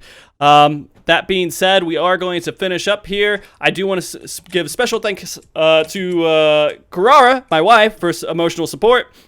Blazana for allowing me to use this artwork on the show. And then Andre Kane for letting me use the intro and closing guitar riff of the Final Fantasy VII battle music. Next week, we are going to have a very deep lore conversation with Ethis and Anonymous. And we're going to talk about pretty much everything that maybe Xeno or Bach might have any clue at all about. Might not know a single bit about it, but it's going to be interesting. Y'all tune in. I'll get caught up. Okay. Yeah, man. Okay, it's going to be pretty deep compared to what we had last time. I'll tune in and like look for the skip cutscene button. Oh, you son I'm of a... joking. I'm joking. Anyways. Oh, you should name the show Skip Cutscene. Nice, dude. Maybe. We'll see. Nice. The week after that, we are going to be having our World Prog show. I have no clue who's going to win the world race, but if it is a group that wants to come on MogTalk, we will probably be trying to bring them on MogTalk as well. Either way, we are going to be discussing the race, so look forward to that too. That being said, you guys all remain wonderful, keep cool, be good, stay frosty, all that noise, and see you next week. Everybody say bye! Bye. Bye.